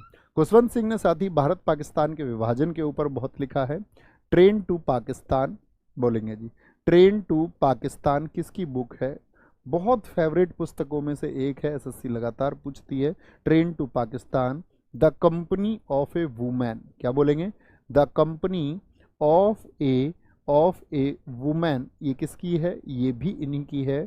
और साथ ही आपसे पूछे द सनसेट क्लब किसकी रचना है, ये आस्क्ड क्वेश्चंस है साथी, द सनसेट क्लब। और एक बहुत चर्चित रचना है दिल्ली ए नोबेल, किसकी है, दिल्ली ए नोबेल, ये भी इन्हीं की है साथी आपका। और वी इंडियंस किसकी पुस्तक है, वी इंडियंस किसकी पुस्तक है, तो क्या बोलेंगे, खुशवंत सिंह की। दूसरे नंबर पर है चेतन भगत, इनकी भी दो रचनाएं बताएं साथी। अक्सर कौन कौन सी रचनाएं पूछता है, एक तो पूछता है 5 पॉइंट समवन, क्या बोलता है, 5 पॉइंट समवन, क्या बोलेंगे, 5 पॉइंट समवन। और एक साथी आपका क्या बोलेगा, 3 मिस्टेक्स ऑफ माई लाइफ। बताएंगे बॉलीवुड की कौन सी पिक्चर है जो 3 मिस्टेक्स ऑफ माई लाइफ पर निर्भर है, 3 मिस्टेक्स ऑफ माई लाइफ, क्या बोलेंगे। ये साथी कौन सी मूवी की कहानी है, बॉलीवुड की बहुत चर्चित फिल्म है, तो क्या बोलेंगे आपका काय पोचे, सुशांत सिंह राजपूत की एक फिल्म थी काय पोचे, फिल्म में इसी की कहानी है, ठीक है। जैसे तुमने देखा होगा श्रद्धा कपूर अर्जुन कपूर की हाफ गर्लफ्रेंड है, वो किसकी कहानी है, चेतन भगत की कहानी है। 5 पॉइंट समवन किसकी कहानी है, तो ये एसएससी पूछ चुका है, किस मूवी का ये कथानक है, 3 इडियट्स मूवी में। 3 इडियट्स मूवी की जो स्टोरी है वो चेतन भगत के नॉवल 5 पॉइंट समवन से ली गई है, 5 पॉइंट समवन से, ठीक है। प्रतिभा अमृता प्रीतम जी को याद कर सकते हैं, अमृता प्रीतम की 2 रचनाएं हैं साथी आपका, एक रसीदी टिकट, क्या बोलेंगे, रसीदी टिकट किसकी रचना है, और एक आपका कागज ते कैनवास, क्या बोलेंगे, कागज ते कैनवास किसकी रचना है, क्या बोलेंगे। ये है हमारी अमृता प्रीतम की रचनाएं, किसकी है, अमृता प्रीतम की रचनाएं हैं, ठीक है, कोई दिक्कत। अच्छा ये बताओ ऐसे कौन साथी हैं, थम्स अप करके बताए, जो 8 प्रैक्टिस सेट याद कर चुके हैं, जिनके 8 के 8 प्रैक्टिस सेट अब तक याद है, मतलब मैक्सिमम चीज़ें याद है, कुछ ना कुछ तो थोड़ा बहुत भूल जाते हैं मेरे भाई। हॉकी के खेल के दौरान किसी उल्लंघन के बाद यदि किसी खिलाड़ी को पीला कार्ड मतलब कि येलो कार्ड दिखाया जाता है, तो उसको पिच से बाहर भेज दिया जाएगा। कितनी देर के लिए भेज दिया जाएगा, बहुत बढ़िया, झूठा थम्स अप मत करना, झूठा नहीं, तो क्या बोलेंगे जी, आप कहेंगे भैया 5 मिनट के लिए उसको बाहर भेजा जाता है, 5 मिनट के लिए, क्या बोलेंगे। किसी नियम का उल्लंघन कर दिया, मतलब कोई लॉ है, कोई रूल है, उस रूल को उसने ब्रेक कर दिया। रेड कार्ड किसके लिए होता है साथी बताएंगे, रेड होता है उसको सस्पेंड कर दिया जाए, खेल से क्या कर दिया जाए, हटा ही दिया जाए, अब खेल में इसमें भाग नहीं लेगा, उस मैच में भाग नहीं लेगा, खेल से निलंबित कर दिया जाए। ग्रीन कार्ड किसके लिए होता है, थ्रेटन करने के लिए होता है, चेतावनी के लिए होता है, थ्रेटन फॉर थ्रेटनिंग, क्या बोलेंगे, चेतावनी के लिए होता है। एक होता है आपका ब्लू कार्ड, ब्लू कार्ड में साथी कितनी देर के लिए बाहर जाएगा, बाहर 10 मिनट के लिए बाहर जाएगा, ठीक है। और ब्लैक कार्ड किस लिए होता है आपका, ब्लैक होता है साथी अयोग्यता दिखाने के लिए, अयोग्यता यानी बैडमिंटन में क्या है, अब आप इनेबल हैं, इनेबिलिटी दिखाता है आपका, इनेबिलिटी को दिखाता है ब्लैक कार्ड, ये याद रखेंगे, ठीक है। रेड किस लिए, खेल से निलंबन के लिए आपका, ग्रीन किसके लिए, थ्रेटनिंग के लिए, भैया गड़बड़ कर रहे हो, ब्लू से 10 मिनट को बाहर, और साथ ही आपका येलो कार्ड किसके लिए, 5 मिनट के लिए। ब्लैक दिखाएगा इनेबिलिटी, अयोग्यता को दिखाता है कि आप योग्य नहीं है। भारत में निम्नलिखित में से कौन सा राज्य के नीति निर्देशक सिद्धांत, कहाँ से लिए नीति निर्देशक सिद्धांत बताना, डीपीएसपी हमने आयरलैंड से, का गांधीवादी सिद्धांत है। अगर हम साथी बात करते हैं कैसा प्रिंसिपल है, गांधीवादी सिद्धांत है। तो पहले तो मुझे ये बताओ, तब बात करेंगे। न्यायपालिका को कार्यपालिका से जब हम अलग करते हैं, जुडिशरी और एग्जीक्यूटिव का जो सेपरेशन है ये किस आर्टिकल में बताया गया है? तो क्या बोलेंगे भैया, ये आर्टिकल 50 में है। ग्राम पंचायत किस में है साथी? आपका आर्टिकल 40 में है। ठीक है। समान नागरिक संहिता ये किस आर्टिकल में? आर्टिकल 44 में है। और समान काम के लिए समान वेतन, ये अनुच्छेद मैं आपसे जानना चाहूँगा, तब समझूंगा अपने स्टूडेंट्स होशियार हैं। तो क्या बोलेंगे, ये आर्टिकल आपका भैया 39D है। 39D है। तो कौन सा गांधीवादी सिद्धांतों में आता है? और गांधीवादी सिद्धांत ही पूछे जाते हैं। तो ग्राम पंचायत का गठन करना, क्या बोलेंगे, ग्राम पंचायत होनी चाहिए इस गठन को लेकर के। और बाकी अगर मैं बात करूं आपसे गांधीवादी सिद्धांतों की साथी, तो गांधीवादी सिद्धांत और कौन कौन से हैं आपका? गांधीवादी सिद्धांत में कौन कौन से आर्टिकल भैया आते हैं जो गांधी जी की विचारधारा से प्रभावित थे? एक तो 40 है साथी, एक 43 है आपका, एक साथी 43B है जो कुटीर उद्योगों के लिए है, एक साथी आपका 46 है जो SC ST के विकास के लिए है। ठीक है, SC ST के विकास के लिए है। और एक आर्टिकल आपका 47 जो नशीले पदार्थों पर आपका रोक को बताता है, और गौशाला और जो साथी पशुधन की नस्ल में सुधार है, ये सभी क्या हैं आपके? ये किसको बताते हैं? ये गांधीवादी सिद्धांतों को बताते हैं। किसको? गांधीवादी सिद्धांतों को बताते हैं। ठीक है, आगे आएंगे। नेक्स्ट, भारतीय संविधान का रिक्त स्थान भारतीय नागरिकों के मौलिक कर्तव्यों को परिभाषित करता है। यानी भारत के जो फंडामेंटल राइट हैं, सबसे पहले तो मुझे बताओ किस भाग में फंडामेंटल, सॉरी राइट बोल रहा हूँ, फंडामेंटल ड्यूटीज, मौलिक कर्तव्यों की बात कर रहे हैं। क्या बोलते हैं इनको? फंडामेंटल ड्यूटीज की बात हम कर रहे हैं। तो मुझे बताओ फंडामेंटल ड्यूटीज ये संविधान के किस पार्ट में है? तो क्या बोलेंगे भैया, ये आपका जो भाग है 4th A, या हम इसको हिंदी में बोले तो क्या बोलेंगे, भाग 4K में है। ठीक है, भाग 4K के आर्टिकल किस में है? अनुच्छेद 51A में है। किस में है? आर्टिकल 51A में ये आता है। किस देश से लिए हमने मौलिक कर्तव्य बताएं जरा? तो आप बोलेंगे भैया जो मौलिक कर्तव्य हैं वो हमने किससे लिए? USSR से लिए, सोवियत संघ से, यानी रूस से हमने इनको लिया। तो आर्टिकल 51A में आएंगे। किस में आएंगे? आर्टिकल 51A में आएंगे। 49 राष्ट्रीय स्मारकों के लिए, 41 आप जानते हैं DPSP, ये आपका मौलिक अधिकार हो गया। तो मौलिक कर्तव्य पूछा 51A में, हम भैया आंसर दे देंगे, कोई दिक्कत। कहाँ से लिए हमने? रूस से लिए। किस समिति की सिफारिश पर इनको ज्वाइन किया गया? कौन सी समिति थी, कौन सी कमेटी बनी थी? तो आप बोलेंगे सरदार स्वर्ण सिंह समिति थी। कौन सी थी? सरदार स्वर्ण सिंह समिति की सिफारिश पर, किसकी? सरदार स्वर्ण सिंह कमेटी की सिफारिश पर इनको शामिल किया गया। मुझे बताओ सरदार स्वर्ण सिंह समिति जो साथी थी इसमें कितने सदस्य थे? सरदार स्वर्ण सिंह समिति में कितने सदस्य थे? तो आप बोलेंगे इसमें भैया 12 सदस्य थे। अगर मैं पूछूं फंडामेंटल ड्यूटीज कब लागू हुई, मौलिक कर्तव्य साथी आपके कब लागू हुए थे, किस तिथि को? तो मौलिक कर्तव्य लागू हुए साथी आपका 3 जनवरी 1977 को। क्या बोलेंगे? 3 जनवरी 1977 को। कितने कर्तव्य शामिल किए गए?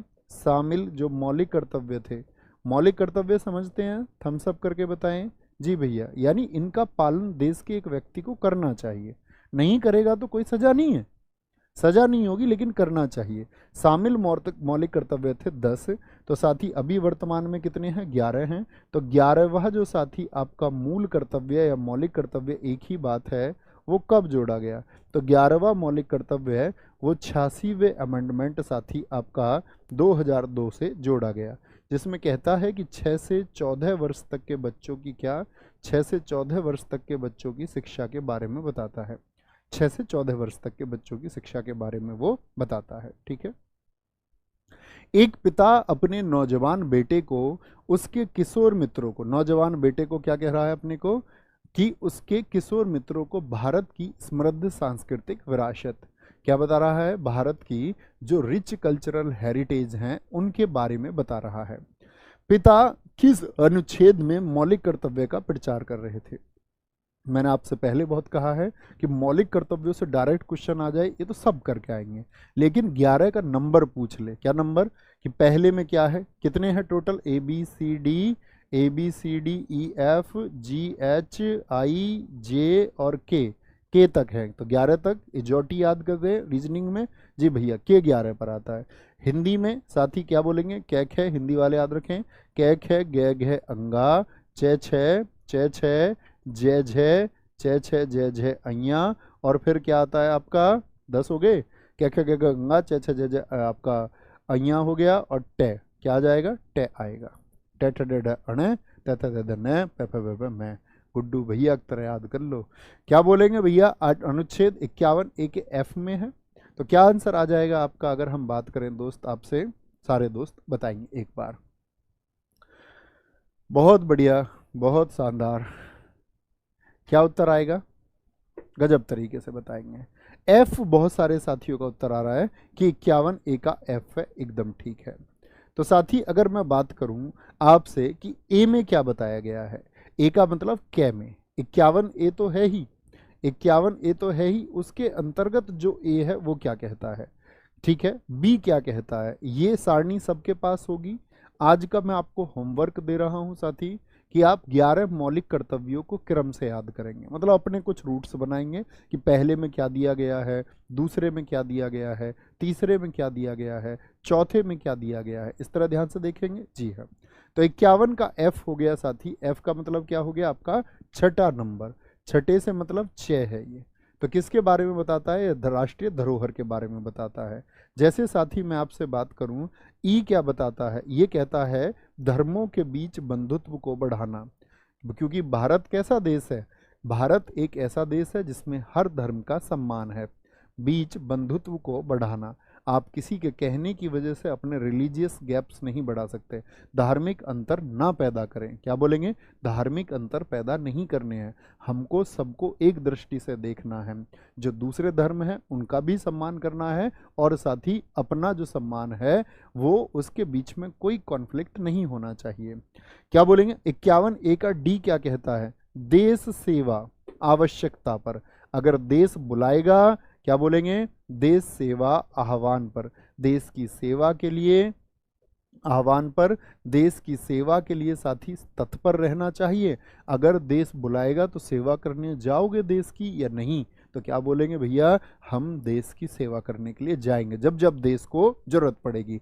51 ए का सी बताता है, सी का मतलब क्या होता है, एबीसी तीसरा नंबर, इसमें 3 चीजें बताई गई हैं, संप्रभुता यानी सबरिनिटी को, संप्रभुता आपका साथी इसमें अखंडता को, और साथ ही इसमें यूनिटी एकता को बताया गया है। 3 में कितने हैं, 3 है, 3 में कितने, 3 है, कोई बोलेंगे 3 में कितने हैं, सारे बोलो मेरे साथ बोला करो। 51 ए का जो तीसरा उसमें 3 है, संप्रभुता अखंडता एकता, ठीक है। आपका अगले में क्या है, देश सेवा की बात है, उससे अगले में धर्मों में गैप नहीं, और उससे अगला जो एफ है छठा वो बताता है समृद्धि के, समृद्ध विरासतों के बारे में। मौलिक कर्तव्यों के संबंध में निम्नलिखित में से कौन सा अनुच्छेद है जो राष्ट्रगान के सम्मान में है, राष्ट्रगान का सम्मान कौन सा बताएगा दोस्त, तो राष्ट्रगान का सम्मान बताता है हमारा, क्या बोलेंगे, राष्ट्रगान का सम्मान बताएगा 51 ए का ए, राष्ट्रगान हो साथी, सबसे पहले नंबर पर कौन आएगा, राष्ट्रीय ध्वज आएगा, तो पहले में राष्ट्रीय ध्वज, राष्ट्रगान और संविधान का पालन, क्या बोलेंगे, राष्ट्रगान और साथ ही आपको ओबे करना है किसको, कॉन्स्टिट्यूशन को, संविधान का पालन, ये क्या है, पहला मौलिक कर्तव्य है, ठीक है।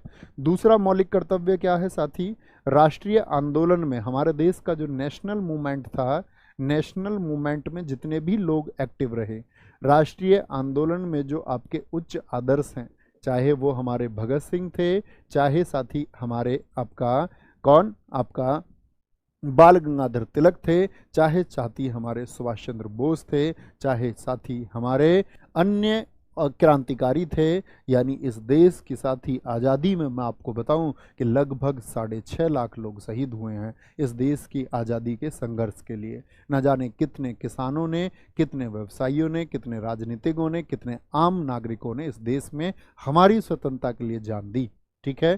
तो राष्ट्रीय आंदोलन के वो सभी उच्च आदर्श हैं, ये आपको याद रखना है। तो एक में क्या हो गया, राष्ट्रगान, संविधान का पालन, राष्ट्रध्वज, दूसरे में जो देश के लिए लड़ते हैं, तीसरे में क्या हो गया, एकता अखंडता आपका साथी और समरूपता को बता दिया है, 4 में बता दिया देश बुलाएगा तो हम जाएंगे, ठीक है, आह्वान पर। तो हम बुलाएंगे। 5 में क्या, धर्मों के बीच गैप नहीं, धर्मों के बीच में आपका जो साथी धार्मिक सद्भाव है वो हमको बढ़ाना है। और छठे में क्या बताई गई है, आपका विरासतें बताई गई हैं। आगे आइए, किस समिति ने मौलिक कर्तव्यों का पालन ना करने पर जुर्माना या सजा का प्रस्ताव रखा था? कि मौलिक कर्तव्य है, पालन करना होगा, नहीं तो भैया सजा होगी। तो ये कौन सी थी, ये थी सरदार स्वर्ण सिंह समिति, जिसकी स्थापना हुई थी किस वर्ष में बताएंगे? इसकी स्थापना हुई थी साथी 1976 में। क्या बोलेंगे, 1976 में। लेकिन क्या सच में जुर्माना लगता है, हाँ या ना?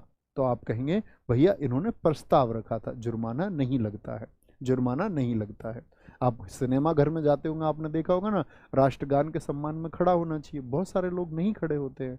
तो पहले तो एक बार उसको वैलिड किया कि भैया होना चाहिए, फिर उन्होंने बोला अपनी मर्जी है, फिर वो बजाना भी कई जगह बंद कर दिया, उसको प्ले करना ही छोड़ दिया।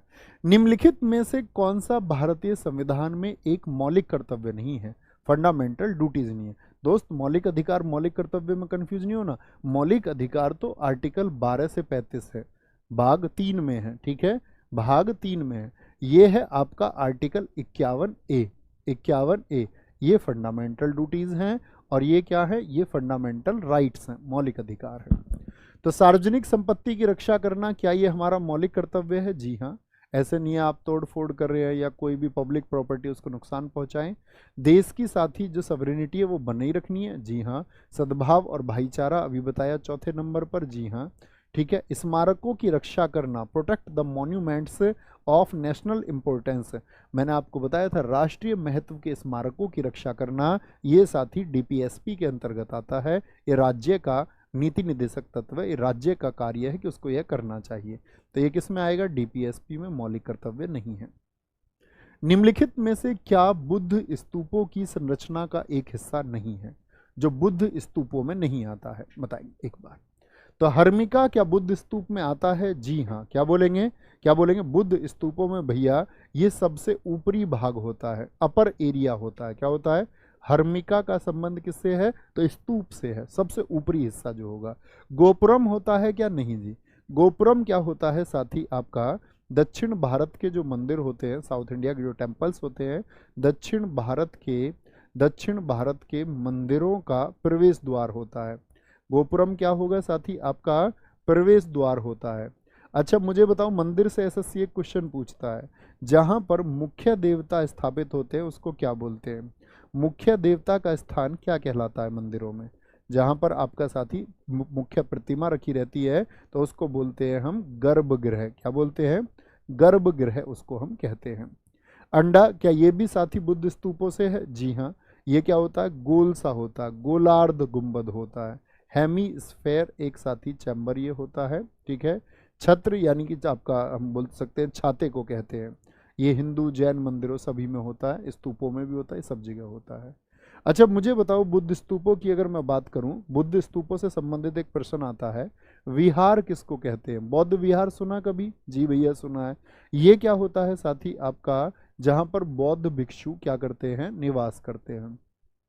विहार क्या होता है, ये बौद्ध भिक्षुओं का एक साथी आपका बौद्ध भिक्षुओं का क्या होता है, एक निवास स्थल होता है, ठीक है।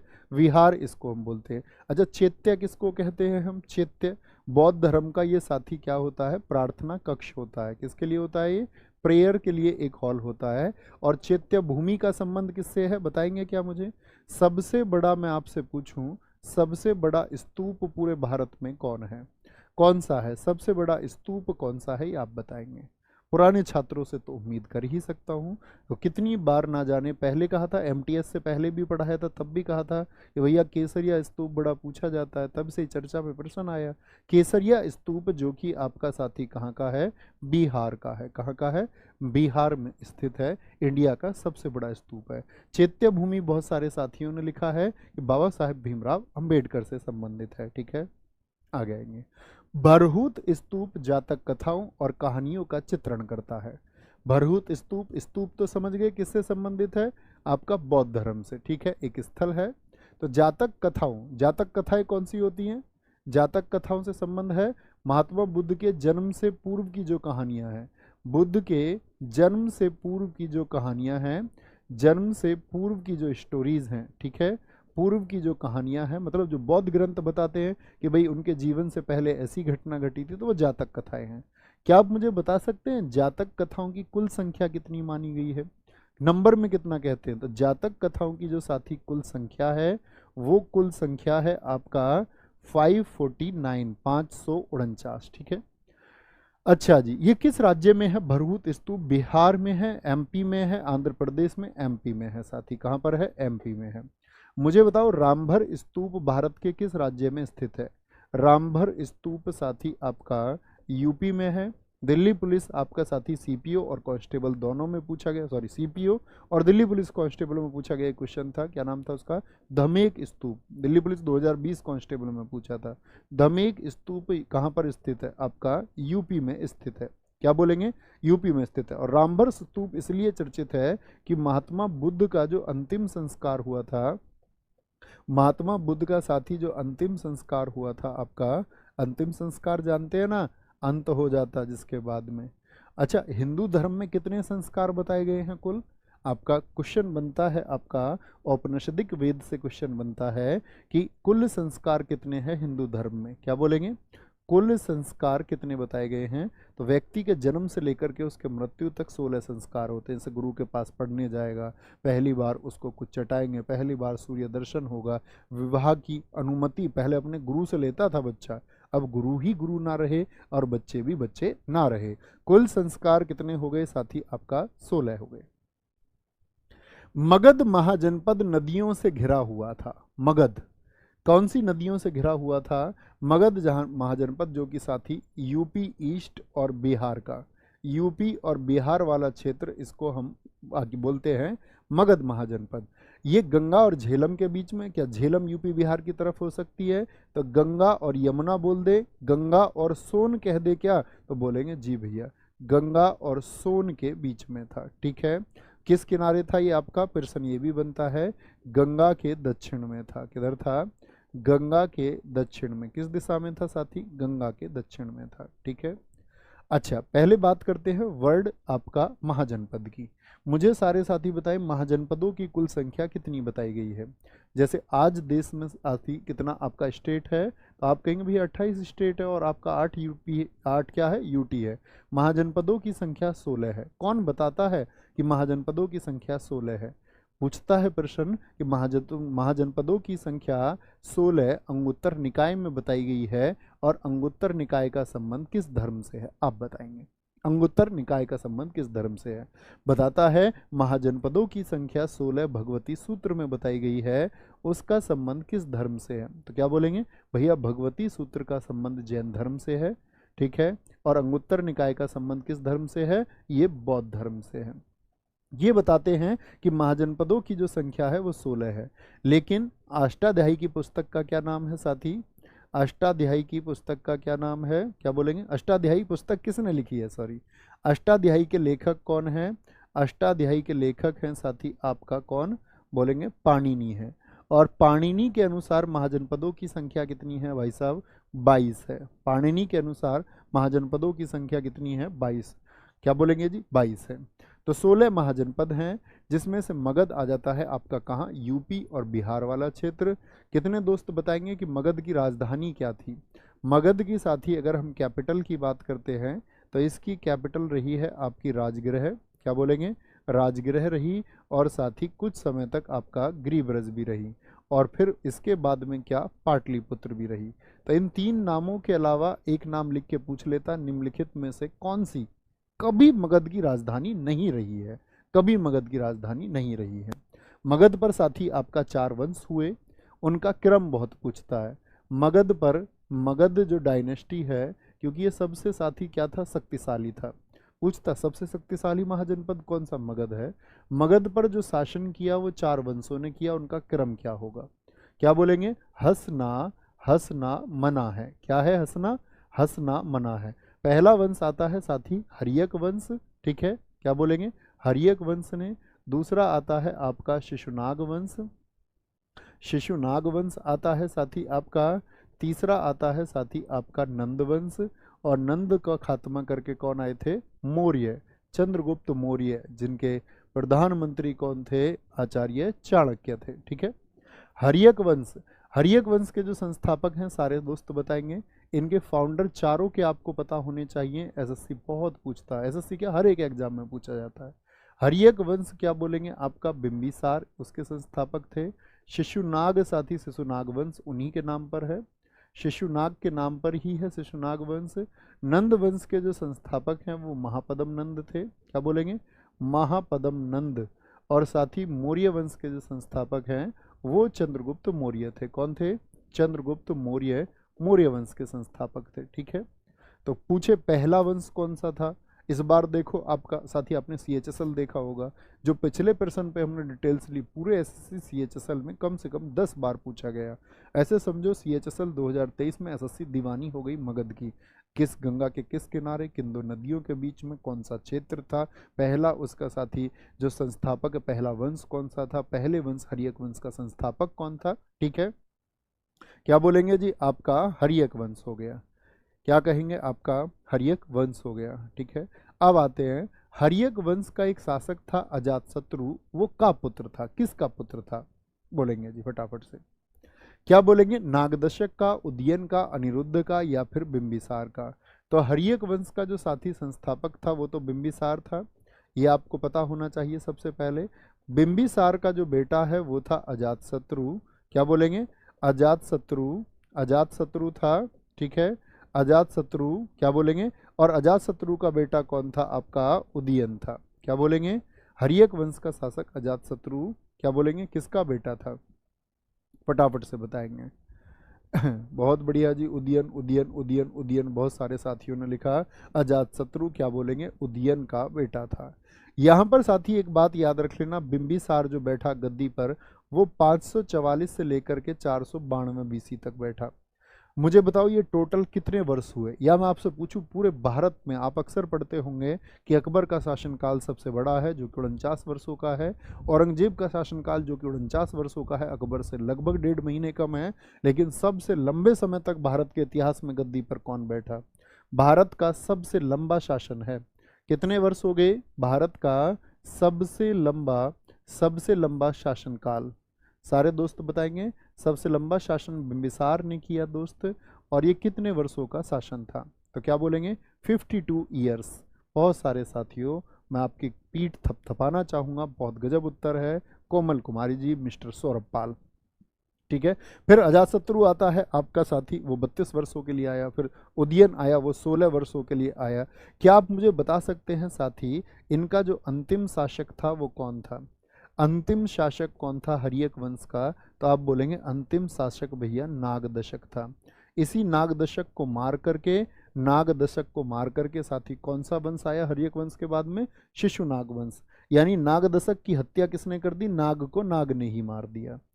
याद रख लेना हर्यक वंश को हम पितृहंता वंश कहते हैं। क्या बोलते हैं, पितृहंता वंश। पिता की हत्या करने वाले को क्या कहते हैं, ठीक है, क्या बोलेंगे पिता की हत्या, जानते हैं ना पैट्रिसाइड जो होती है आपकी, पितृहंता वंश। क्योंकि बिंबिसार को मारा उसके बेटे ने अजातशत्रु ने, तो ये प्रथम पितृहंता, पहला पितृहंता कहते हैं भारत का इतिहास इसे, कि ये पहला व्यक्ति जिसने अपनी गद्दी के लिए पिता की हत्या कर दी।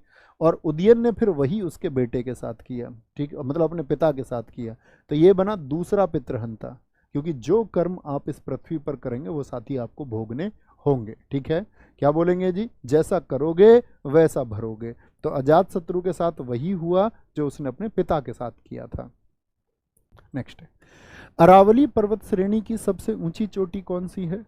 अरावली, पहले तो मुझे बताना दोस्त, अरावली जो श्रृंखला है वो किन किन राज्यों में फैली हुई है। बहुत बढ़िया दीपक कुमार जी, आपका आंसर एकदम ठीक है।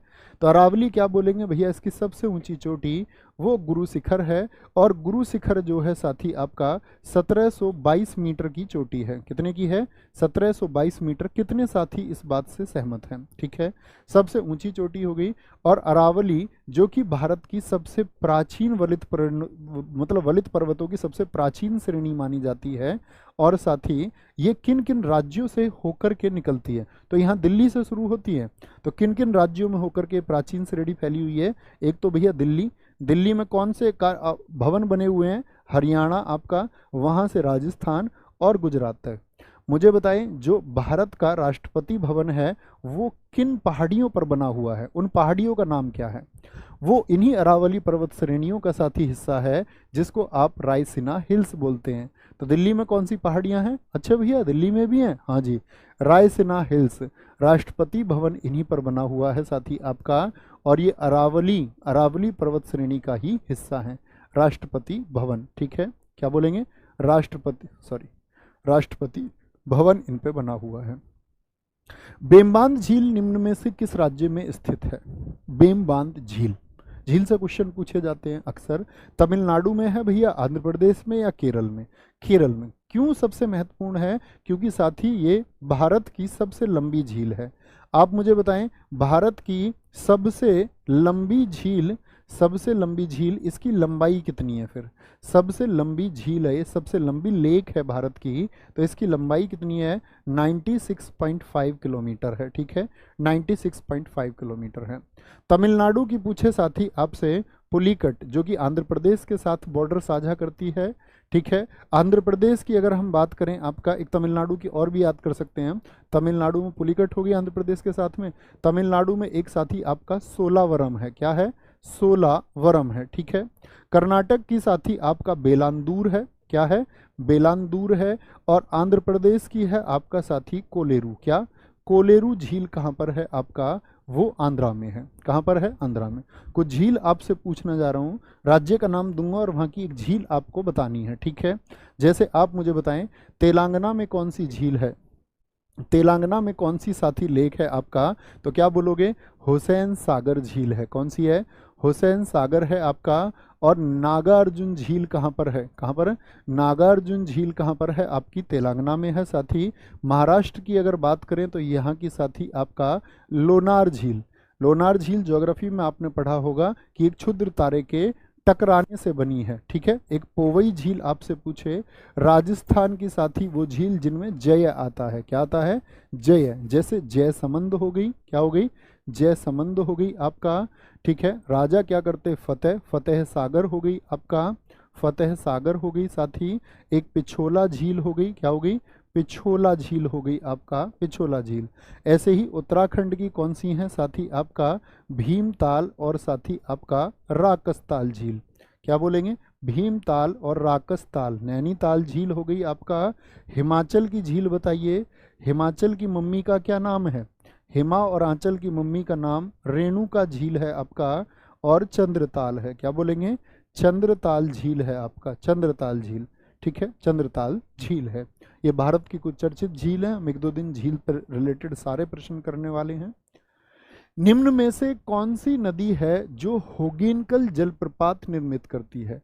होगेनकल साथी जो वाटरफॉल्स हैं आपके, वो कहाँ पर, क्या बोलेंगे, निर्मित होते हैं? कावेरी नदी, वेल्लार, पलार, या फिर कृष्णा नदी? तो क्या बोलेंगे भैया? कावेरी नदी पर ये निर्मित होते हैं। कहाँ पर? कावेरी नदी पर। और कहाँ पर है होगेनकल? ये तमिलनाडु और कर्नाटक बॉर्डर पर है। तमिलनाडु और कर्नाटक की साथी जो सीमा है उस पर ये मौजूद है। कावेरी नदी की बात करते हैं, इसी पे साथी है आपका शिव समुद्रम जलप्रपात। कौन सा है?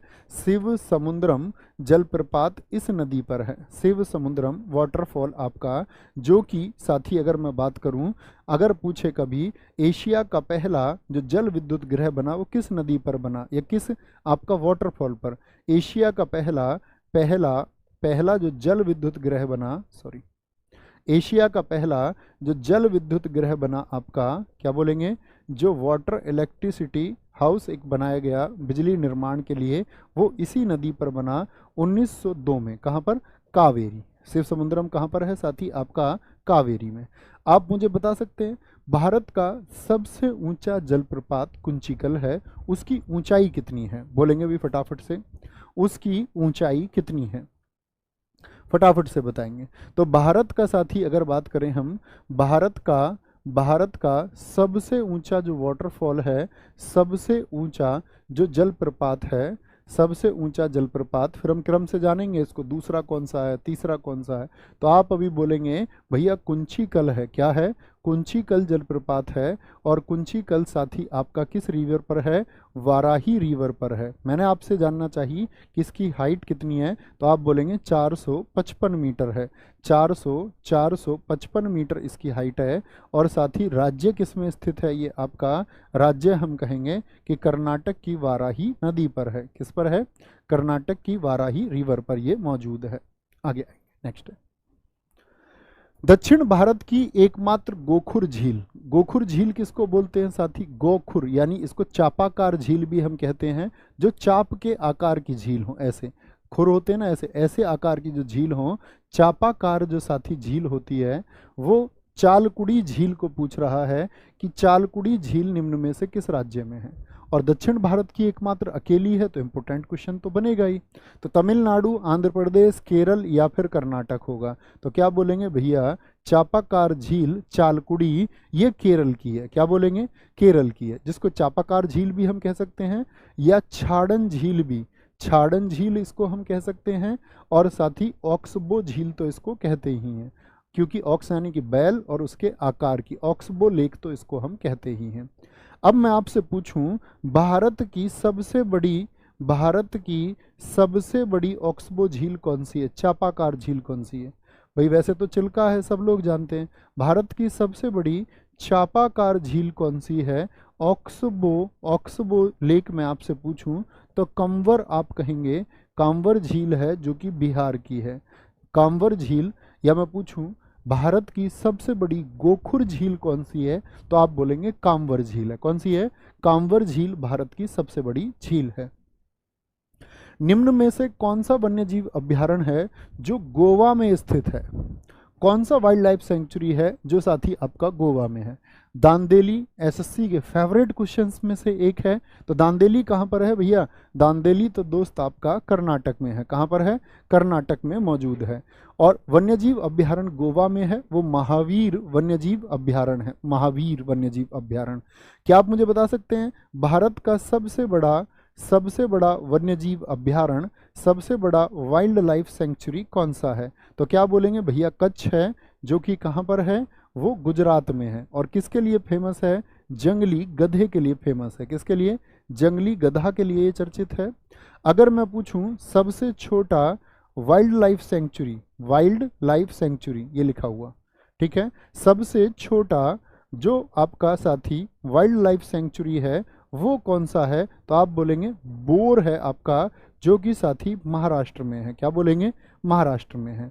कुछ साथी यहाँ पर आपका वाइल्ड लाइफ सेंचुरी बहुत इंपॉर्टेंट है, जो लगातार पूछी जाती हैं। जैसे आपसे पूछेगा किसली जो वाइल्ड लाइफ सेंचुरी है वो कहाँ पर स्थित है? मध्य प्रदेश में, ठीक है। किस लिए मध्य में बुला रहे हो? पेपारा, क्या बोलेंगे? पेपारा वन्यजीव अभ्यारण्य कहाँ पर है? परे जो रूट वर्ड है वो केरल के लिए प्रयोग होता है, क्योंकि केरल पढ़े लिखा है और वो परे रहते हैं, हर चीज से परे रहते हैं पढ़ा लिखा आदमी। खिजड़िया वन्यजीव अभ्यारण्य साथी कहाँ पे है? क्या बोलेंगे? खिजड़िया वन्यजीव अभ्यारण्य वो भैया गुजरात में है। क्या बोलेंगे? गुजरात में। बारन वापारा कहाँ पर है? बारन वापारा क्या बोलेंगे? ये भैया हमारा छत्तीसगढ़ में है। कहाँ पर? छत्तीसगढ़ में। पोबीतेरा कहाँ पर है? पोबीतोरा जिसको हम कहते हैं, पोबीतेरा वन्यजीव अभ्यारण्य, ये असम में है। क्या बोलेंगे? असम में है। कोरिंगा आपसे पूछे, कोरिंगा वन्यजीव अभ्यारण्य कहाँ पर है? वो भैया आंध्रा में है। कहाँ पर है? आंध्रा में है। और एक पूछा जाता है आपसे गहिर माथा, ये तो ना जाने कितनी बार पूछा है एसएससी ने। क्या बोलेंगे? गहिर माथा किस लिए है? वो कछुआ के लिए है, क्योंकि साथी यहाँ पर कौन से कछुए की प्रजाति मिलती है? ओलिव रिडले कछुए की प्रजाति यहाँ पर मिलती है।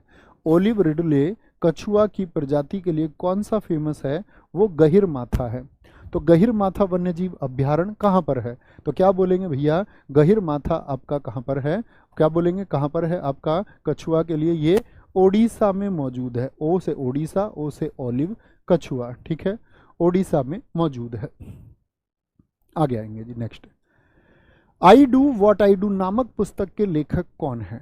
ये इकोनॉमिक्स का बड़ा चर्चित पर्सन है। अरविंद सुब्रमण्यन है। अभिजीत विनायक बनर्जी, जिनको 2019 में आपका क्या मिला था साथी, नोबेल प्राइज मिला था। यह आपका रघुराम राजन है। रघुराम राजन की साथी दो पुस्तकें और भी बहुत चर्चित हैं। एक थर्ड पिलर, क्या बोलेंगे, थर्ड पिलर। आप बता सकते हैं रघुराम राजन क्यों चर्चित हैं। और ये डी सुब्बा राव क्यों चर्चित हैं। Who moved my interest rate, क्या बोलेंगे, who moved my interest rate, क्या बोलेंगे, who moved my interest rate, क्या बोलेंगे, who moved my interest rate. ये किसकी है, डी सुब्बा राव। ये सब लोग कौन है, आरबीआई के गवर्नर थे भैया। तो आरबीआई के गवर्नर्स की कुछ चर्चित किताबें मैं आपको बता दूं। यहाँ पर कुछ चर्चित किताबों की बात हम कर लेते हैं। जैसे मैं आपसे पूछूं ओवरड्राफ्ट बुक किसकी है, ओवरड्राफ्ट बुक आरबीआई के किस गवर्नर की है, तो आप बोलेंगे भैया उर्जित पटेल की है। साइन देखे हैं ना इनके नोट पर, जी हाँ, आरबीआई के गवर्नर के ही साइन होते हैं नोट पर। क्या बोलेंगे, ओवरड्राफ्ट हो गई भैया आपका। एक भैया आपसे पूछेगा इमर्जिंग इंडिया किसकी बुक है, इमर्जिंग इंडिया किसकी बुक है, उन्हीं की है जिन्होंने लिखी है the future of India, the future of India. और उन्हीं की है जिन्होंने लिखी है आपका रीसर्जेंट इंडिया, क्या, रीसर्जेंट इंडिया बुक लिखी है। तो कौन है इन तीन चर्चित पुस्तकों के लेखक, आप कहेंगे आरबीआई के गवर्नर विमल जालान है। कौन है, आरबीआई के गवर्नर विमल जालान है, ठीक है। ये आरबीआई के गवर्नर हैं, ये आपको पता होना चाहिए। तो आई डू व्हाट आई डू और थर्ड पिलर ये किसकी हैं, रघुराम राजन की हैं, रघुराम राजन की पुस्तकें हैं। आरबीआई, अब हम साथी अगले 1 से 2 दिन में आरबीआई से बनने वाले जितने भी क्वेश्चन हैं, क्योंकि आरबीआई से क्वेश्चन बनता ही बनता है, वो बहुत तरीके से करने वाले हैं। आरबीआई निम्नलिखित में से किस अधिनियम के दायरे में आता है, आरबीआई किस एक्ट पर काम करता है, तो किस पर काम करता है, रिजर्व बैंक एक्ट 1934 पर। आरबीआई अधिनियम कब आया था, क्या बोलेंगे, आरबीआई अधिनियम कब आया था, 1934 पर। लिखना इंपोर्टेंट आरबीआई एक्ट कौन कौन से हैं जो कि आपका कॉम्पिटिटिव एग्जाम्स में पूछे जाते हैं। इंपोर्टेंट आरबीआई एक्ट, तो एक तो आरबीआई एक्ट 1934 हो गया जो उसकी मेन फंक्शनिंग है। एक है बैंककारी अधिनियम, क्या बोलेंगे, बैंककारी, एक बैंककारी साथी आपसे पूछे बैंककारी विनियमन अधिनियम, क्या होगा, बैंककारी विनियमन अधिनियम, ये आपको पता होना चाहिए। बैंकिंग रेगुलेशन एक्ट कब आया, क्या बोलेंगे, बैंकिंग रेगुलेशन एक्ट भैया कब आया था, तो बैंकिंग रेगुलेशन एक्ट आपका आया है दोस्त 1949 में। कब, इम्पोर्टेंट है, ठीक है, 1949 में।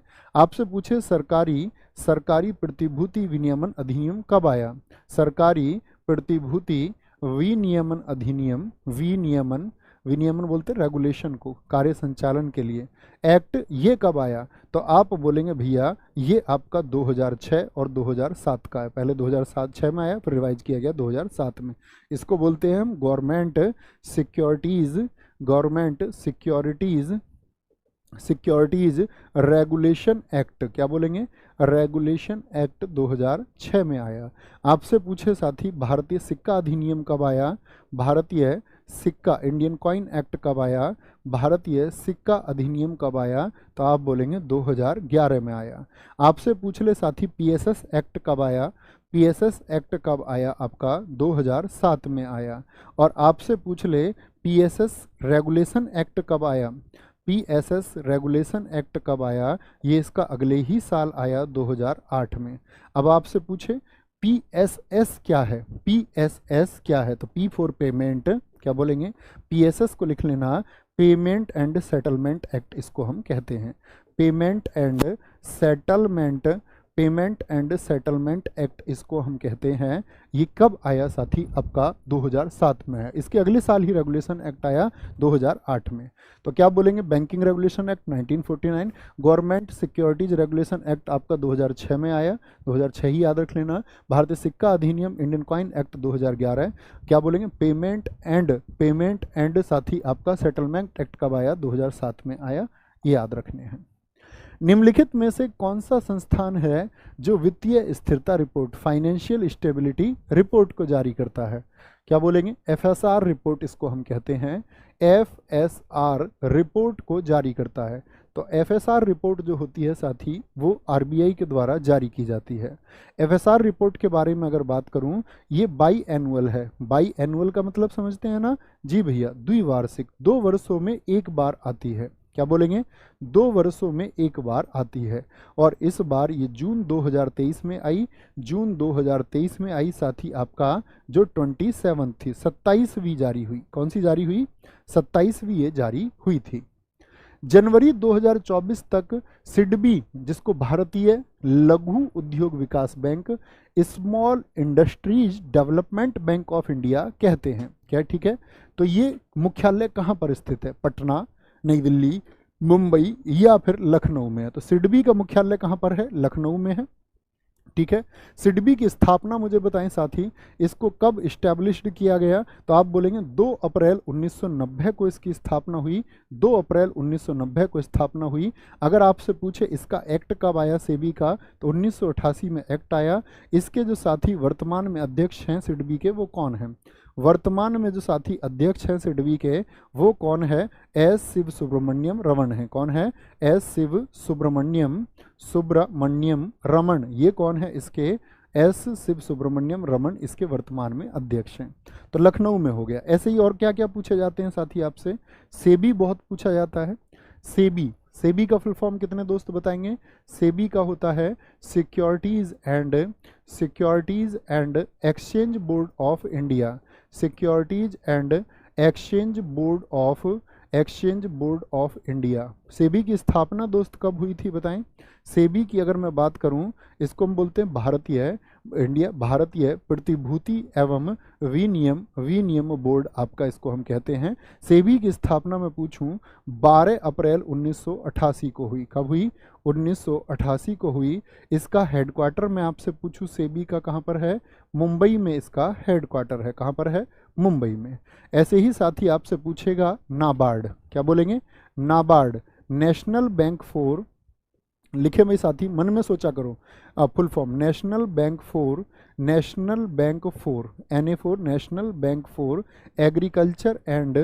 एग्रीकल्चर किसको बोलते? कृषि को। Agriculture, national bank for agriculture and rural development अर्थात ग्रामीण विकास और कृषि के विकास के लिए बैंक। ये है नाबार्ड। इसकी स्थापना कब हुई साथी? आपका 12 जुलाई 1982 को हुई। ठीक है। इसका हेडक्वार्टर कहाँ पर है? इसका हेडक्वार्टर भी मुंबई में है। कहाँ पर है? मुंबई में है। ये बड़े पूछे जाते हैं।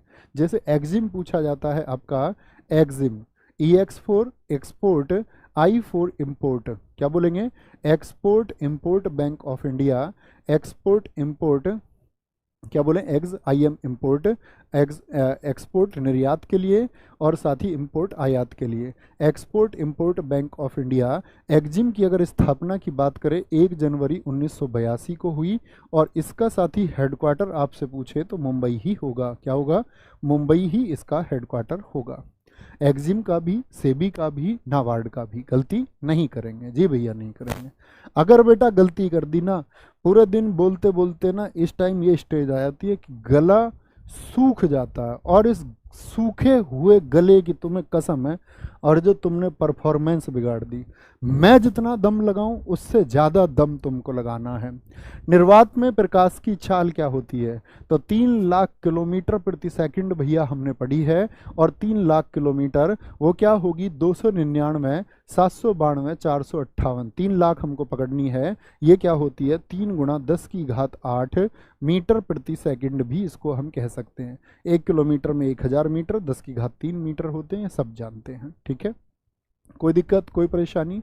जी भैया, उत्तर आते हुए गजब तरीके से दिखाएंगे। भाई क्या पूछ रहे हैं?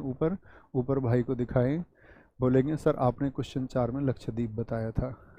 बेटा जब तुम कुछ पागल हो जाओगे ना, तब कुछ बुद्धिमान पैदा होंगे। 4 में क्या पूछ रहा? जनसंख्या घनत्व पूछ रहा। मैं जनसंख्या घनत्व लक्षद्वीप का क्यों बताऊंगा भाई? हैं, जनसंख्या बताई होगी साथी मैंने आपको। जनसंख्या और जनसंख्या घनत्व में बहुत अंतर है। जनसंख्या पॉपुलेशन को कहते हैं, और जनसंख्या घनत्व मैंने इसीलिए तो आज आपको समझाया कि प्रति वर्ग किलोमीटर में रहने वाले व्यक्तियों की संख्या है।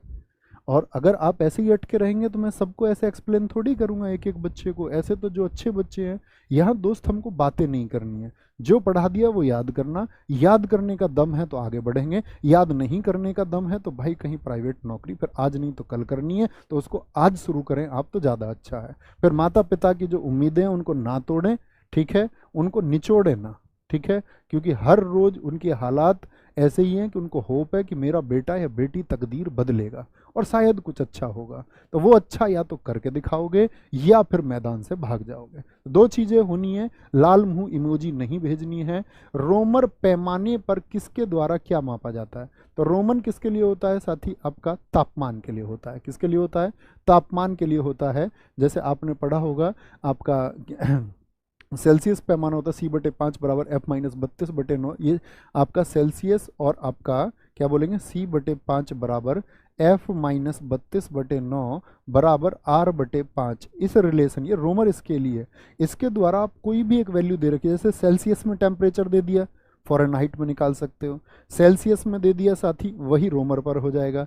फ़ारेनहाइट में दे दिया तो रोमर में निकाल लोगे। फॉर्मूला आपके पास है, जो वैल्यू दी हुई है दोस्त उसको पुट कर सकते हैं और बाकी निकाल सकते हैं। कोई दिक्कत, कोई परेशानी? आगे आएंगे।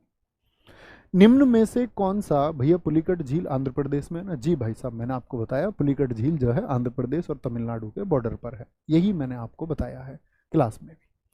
निम्न में से कौन सा अमल है जो मानव की मांसपेशियों की थकान के लिए जिम्मेदार है? अच्छा, एक बात के लिए थम्स अप चाहूंगा आपसे, क्योंकि देखो एक अध्यापक की कुछ उम्मीदें होती हैं क्लास से, आपकी भी उम्मीद होंगी ना कि पेपर में भैया क्वेश्चन मिलेंगे, हमारा स्कोर बढ़ेगा या नहीं बढ़ेगा। मेरी एक उम्मीद बस एक आपसे है, मैं रिसेंट में आपसे पहले भी कहा था कि हमारे पास लिमिटेड समय है, इसमें मैं बहुत बातें नहीं कर सकता। आप अगर एप्लीकेशन पे होता तो मैं आपसे बहुत सारी चर्चाएं वहाँ पर करता हूँ, ठीक है। तो दोस्त यहाँ पर सिर्फ और सिर्फ आंसर आप लिखेंगे, और दूसरा कुछ भी डाउट आपको है कि भाई कोई डाउट है तो आप बोलेंगे भैया मैं पढ़ा लिखा बच्चा हूँ, मैं एक रिसर्च कर लूँगा, इंटरनेट मेरे पास है, ऐसी कोई चीज़ नहीं है जिसको मैं जानना चाहता हूँ और ना जान पाऊँ। तो इन दो चीज़ों के लिए थम्स अप चाहिए कि भैया डाउट को मैं यहाँ नहीं लिखूंगा, क्योंकि उससे क्या होता है, मैं भी चाहता हूँ कि आपको बताऊँ उस बात को, लेकिन बहुत सारी चीज़ें मुझे भी जानबूझ के छोड़नी पड़ती हैं। मैं भी चर्चा करना चाहता हूँ, लेकिन फिर वो हमारे घंटों को बहुत बढ़ा देगा। क्या बोलेंगे? मांसपेशियों की थकान किसकी वजह से होती है? लैक्टिक एसिड जब जमा हो जाता है। क्या जमा हो जाता है? लैक्टिक एसिड जब जमा हो जाता है। एसिटिक अम्ल का फॉर्मूला मैंने कल आपको शायद नहीं बताया, या बताया था। ये क्या है? ये सिरका में पाया जाता है। एसिटिक अम्ल किस में पाया जाता है? सिरका में पाया जाता है। HNO3 ये विस्फोटक के रूप में प्रयोग होता है, और पाचन में HCl होता है, ये पेट में पाया जाता है। चांदी की वस्तुएं हवा के संपर्क में आने के बाद में काली हो जाती हैं। चांदी की वस्तु आपने भी देखा भैया हो जाती हैं, पायल भी काली हो जाती है, अंगूठी भी काली हो जाती है, क्योंकि वे हवा में रिक्त स्थान के साथ अभिक्रिया करती हैं। एयर में क्या मिल जाता है उन्हें? आपका सल्फर मिल जाता है। एयर में क्या मिल जाता है उनको साथी? आपका सल्फर।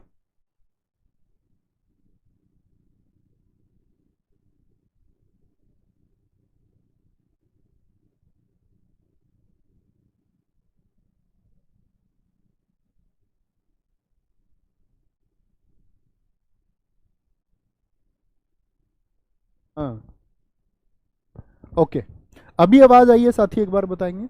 तो सल्फर के साथ क्रिया करती हैं, और चांदी और सल्फर क्या बोलेंगे? चांदी सिल्फर है, चांदी क्या होती है? सिल्वर होती है, और इसके साथ सल्फर के साथ मिलके ये सिल्वर सल्फाइड बनाती हैं।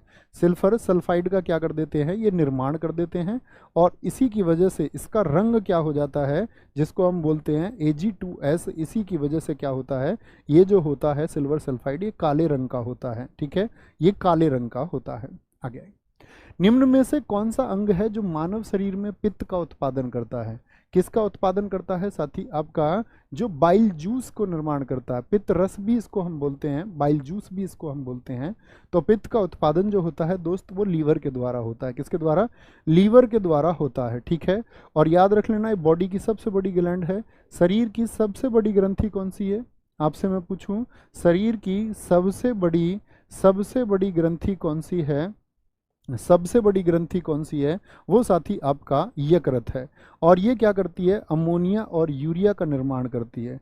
अमोनिया और यूरिया का निर्माण बॉडी में कहाँ पर होता है? तो आप बोलना भैया लीवर में होता है। कहाँ पर? लीवर में। तो लीवर का मतलब होता है जिगर।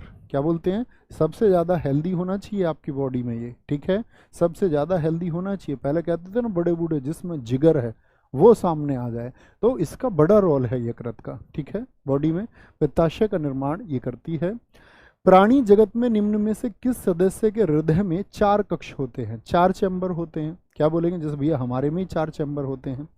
तो उभयचरों के, मत्स्यों के, सरीसर्प के या फिर पक्षी के होते हैं 4 चैम्बर? क्या बोलेंगे भैया? पक्षी के 4 चैम्बर होते हैं। और सरीसर्प, मगरमच्छ को छोड़कर क्यों लिखा? क्योंकि मगरमच्छ के भी 4 होते हैं। सरीसर्पों की अगर हम बात करें आपका, तो सरीसर्पों में जैसे सार्क मछली होती है, उसके सिर्फ 2 चैम्बर होते हैं। छिपकली होती है आपका साथी, क्या बोलेंगे? छिपकली होती है, लिजार्ड, उसके जो चैम्बर होते हैं उनकी संख्या 3 होती है। क्या होती है? 3 होती है। मत्स्य, मछली अगर पूछ ले आपसे से आपसे मैं अगर पूछूं सिर्फ मछली में, तो सार्क और छिपकली मैंने आपको बता ही दिए, ठीक है, उभयचरों के, ठीक है। तो ये पक्षी के कितने होंगे आपका साथी? 4 कक्ष होते हैं। मनुष्य के कितने कक्ष होते हैं? मनुष्य के भी भैया 4 कक्ष ही होते हैं, ठीक है। आगे आएंगे, माइकोलॉजी का अध्ययन है। माइकोलॉजी का अध्ययन, एक बच्चा कह रहा है सर जी 12 किसके होते हैं? 12 नहीं भैया, फिर वो आपका तिलचट्टा होता है, सबसे ज़्यादा फिर उसके होते हैं 13 चैम्बर्स को लेकर रहता है वो। माइकोलॉजी का अध्ययन है। माइकोलॉजी किसका अध्ययन होता है? माइकोलॉजी, तो क्या बोलेंगे? कवक और फंगी। अभी बोला था मैंने कि भैया क्वेश्चन नहीं पूछेंगे, तो वो 5 मिनट भी अप्लाई नहीं कर पा रहा है अपने ऊपर। आगे आएंगे, पूछते रहिए, फिर आपका काम है, मैंने आपको गाइड कर दिया। माइकोलॉजी हो गया। प्रोटोजोआ का अध्ययन किसमें होता है साथी, बताएंगे क्या आप मुझे? प्रोटोजोआ,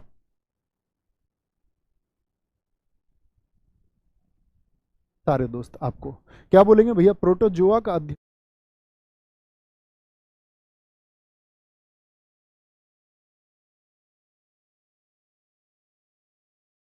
कली का बताएंगे। तो क्या बोलेंगे? प्रोटोजोआ का होता है दोस्त आपका माइक्रोबायोलॉजी में। किसमें होता है? माइक्रोबायोलॉजी में इसका अध्ययन होता है। माइक्रोबायोलॉजी में। जीवाश्म का जो अध्ययन होता है साथी आपका किसमें होता है? पैलेंटोलॉजी में होता है। किसमें होता है? पैलेंटोलॉजी में इसका अध्ययन होता है। छिपकली का जो अध्ययन होता है साथी वो सोरोलॉजी में होता है। किसमें होता है? सोरोलॉजी में इसका अध्ययन होता है। किसमें होता है? सोरोलॉजी में। आप मुझे बताएं फाइकोलॉजी का संबंध किससे है? फाइकोलॉजी का संबंध किससे है? तो फाइकोलॉजी होता है साथी आपका शैवाल का अध्ययन। किसका? शैवाल का अध्ययन होता है। जैसे मैं आपसे पूछूं पोमोलॉजी में किसका अध्ययन करते हो? पोमोलॉजी में किसका अध्ययन करते हो? तो फ्रूट्स का, फल का अध्ययन करते हो आपका। एंथोलॉजी में बताएं मुझे किसका अध्ययन करते हो? एंथोलॉजी में किसका अध्ययन करते हो? एंथोलॉजी में भैया पुष्प यानी कि फ्लावर्स का अध्ययन करते हैं। किसका? पुष्प यानी कि फ्लावर्स का अध्ययन करते हैं, ठीक है। अगर मैं आपसे पूछूं दोस्त, अगर मैं आपसे पूछूं एंटोमोलॉजी में, क्या बोलेंगे? एंटोमोलॉजी में किसका अध्ययन करते हैं? तो एंटोमोलॉजी में साथी आपका कीटों का अध्ययन करते हैं। किसका? कीट का। डेंड्रोलॉजी आप मुझे बताइए, डेंड्रोलॉजी में किसका अध्ययन करते हैं? डेंड्रोलॉजी में भैया आपका अध्ययन करते हैं हम किसका? आपका वृक्ष और झाड़ियों का। किसका? वृक्ष और झाड़ियों का, ट्रीज की स्टडी इसमें की जाती है। वृक्ष और झाड़ियों का अध्ययन होता है। हर्पिटोलॉजी में किसका अध्ययन करते हैं? हर्पिटोलॉजी में किसका अध्ययन करते हैं? सरीसर्पों का। किसका साथी आपका? अभी मैंने आपको बताया था सरीसर्पों का अध्ययन हम करते हैं। किसका? सरीसर्प का अध्ययन करेंगे उसमें, ठीक है। क्या बोलेंगे आपका? सॉरी, हर्पिटोलॉजी किसका? सरीसर्प का, रेप्टाइल्स का अध्ययन उसमें हम करते हैं। हर्पिटो, ये हैप्टोलॉजी नहीं है, हैप्टोलॉजी बताएंगे, हैप्टोलॉजी, ठीक है। आगे आएंगे। हाल ही में किस राज्य में पांडवुला गुट्टा को विशेष भू विरासत घोषित किया गया है? पांडवुला गुट्टा को विशेष, बोलेंगे भी, बहुत बढ़िया। एक आपका चुनावी व्यक्ति यहाँ पर आ गया है हमारी क्लास में, इसको भगा देंगे थोड़ी देर में, थोड़ी देर भगा दो इसको लाठी मार के भगाओ। चुनावी व्यक्ति हमको नहीं चाहिए, हमको पढ़े लिखे बच्चे चाहिए जो कल राष्ट्र का निर्माण करें। चुनावी नारे तुम लगाने लगते हो, चुनावी नारे कोई भी लगाए उसी को भगाओ। किस राज्य में पांडवुला गुट्टा को विशेष भू विरासत घोषित किया गया है? तो पांडवुला गुट्टा पहली बात तो है भी भैया क्या आपका? ये तेलंगाना में है, तेलंगाना में। और ये क्या है? पांडवुला गुट्टा एक रॉक है जो मध्यकालीन इतिहास के समय की है। किसकी? मध्यकाल की, मिडिएवल टाइम की है। और अभी साथी तेलंगाना बहुत चर्चित रहा ऑपरेशन स्माइल एक्स के लिए। किसके लिए? Operation Smile X. जानते हैं Operation Smile X? Thumbs up करके बताएं। जी भैया, ये तेलंगाना पुलिस के द्वारा शुरू किया गया। किसके द्वारा? तेलंगाना पुलिस के द्वारा ये शुरू किया गया और इसमें क्या किया गया, 3479 जो बाल मजदूर थे वो मुक्त करवाए गए। क्या कराए गए? उनको फ्री कराया गया कि उनसे ज़बरदस्ती बाल मजदूरी कराई जा रही थी। ऑपरेशन स्माइल एक्स इसको नाम दिया गया। हाल ही में किस राज्य की पुलिस ने डिजिटल प्लेटफॉर्म त्रिनेत्र 2.0 लॉन्च किया है? डिजिटल प्लेटफॉर्म त्रिनेत्र 2.0 ये किसने लॉन्च किया है? ये यूपी पुलिस ने लॉन्च किया है साथी। और यूपी पुलिस का नारा कितने लोग बता सकते हैं? यूपी वाले तो बता ही सकते हैं। यूपी पुलिस का जो साथी नारा है, जो 17 फरवरी सेकंड शिफ्ट में भी पूछा गया था, जब यूपी पुलिस आप इस बार दे के आए होंगे, बोले भैया उसका नाम मत लो, सुरक्षा आपकी, सुरक्षा आपकी, संकल्प हमारा। क्या बोलेंगे? सुरक्षा आपकी, संकल्प हमारा। क्या बोलेंगे? और हम जो संकल्प ले लेते हैं वो पूरा करके रहते हैं। ठीक है, क्या बोलेंगे भैया? ये क्या है? इसके द्वारा क्या होने वाला है? सीसीटीवी से अपराधियों पर नजर रखी जाएगी। सीसीटीवी से अपराधियों पर क्या? अपराधियों पर नजर रखी जाएगी। आपसे पूछे देश में पहली बार सेमीकंडक्टर पॉलिसी कौन से राज्य द्वारा लाई गई? पहली बार सेमीकंडक्टर पॉलिसी, क्या बोलेंगे? सेमीकंडक्टर नीति किस राज्य में आई है? तो आप बोलेंगे यूपी में आई है। आदि योगी शिव की, जो आदि योगी शिव आप लोग जानते होंगे, आदि योगी शिव जो आपने देखे होंगे फोटो, शिव जी का जो आधा आपका यहाँ आपका चेस्ट के पास से लेकर के बॉडी जो है, आदि योगी शिव की 242 फीट की प्रतिमा यूपी में बनने जा रही है। ये कहाँ पर साथी? क्या बोलेंगे? मूर्ति बोलेंगे। 200 फीट की मूर्ति कहाँ पर बनने जा रही है? वो नोएडा में बनने जा रही है, नोएडा में। ठीक है, क्या बोलेंगे? एक साथी आपका महात्मा बुद्ध जी के नाम पर महात्मा बुद्ध, क्या बोलेंगे? महात्मा बुद्ध कृषि एवं प्रौद्योगिकी, कृषि agriculture and technology, Mahatma Buddha agriculture and technology, Mahatma Buddha कृषि एवं प्रौद्योगिकी विश्वविद्यालय, ये कहाँ पर बनने जा रहा है? तो क्या बोलेंगे? इसका शिलान्यास हुआ आपका कुशीनगर, उत्तर प्रदेश में। कहाँ पर? कुशीनगर में। ये याद रखना है। आगे आइए, कुशीनगर। नेक्स्ट है, हाल ही में कौन सा देश विश्व दूरसंचार मानकीकरण असेंबली 2024 की मेजबानी करेगा? कौन सा देश है जो साथी आपका किसका? वर्ल्ड टेलीकम्युनिकेशन स्टैंडर्डाइजेशन असेंबली 2024 को होस्ट करेगा। कौन करेगा? भारत, जर्मनी, मलेशिया या फिर अमेरिका।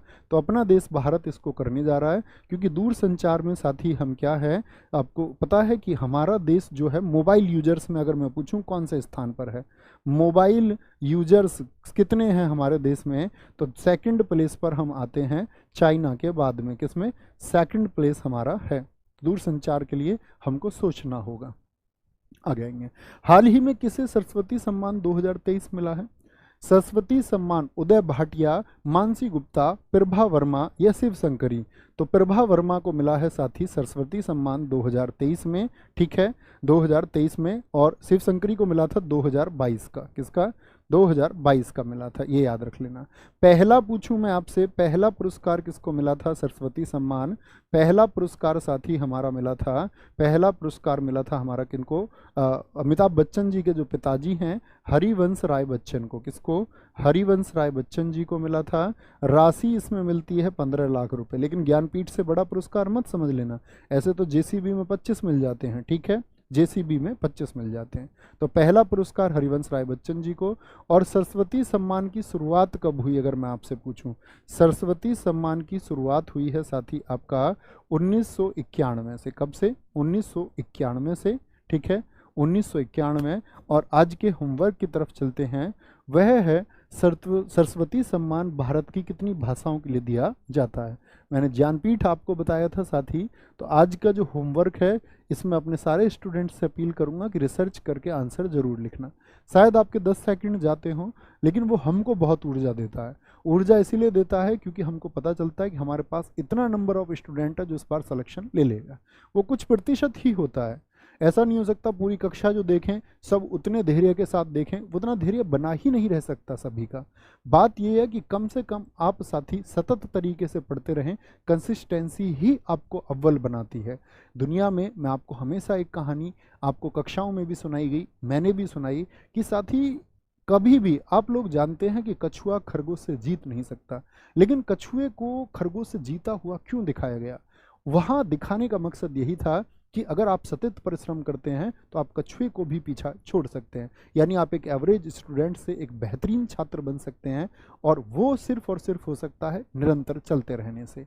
तो खुद पर विश्वास करिए और निरंतर चलती रहिए। ये ज़िंदगी हंसी है, इससे प्यार करो, अभी है रात तो सुबह का इंतज़ार करो, वो पल भी आएगा जिसकी ख्वाहिश है आपको, रब पर रखो भरोसा और वक्त पर एतबार करो। तो अपना ख्याल रखो बहुत सारा, और साथ ही पढ़ते रहो, मेहनत करते रहो। बहुत जल्दी हम इस मुकाम पर पहुंचेंगे जो सफलता का होगा। थैंक यू, नमस्ते, जय हिंद, जय भारत।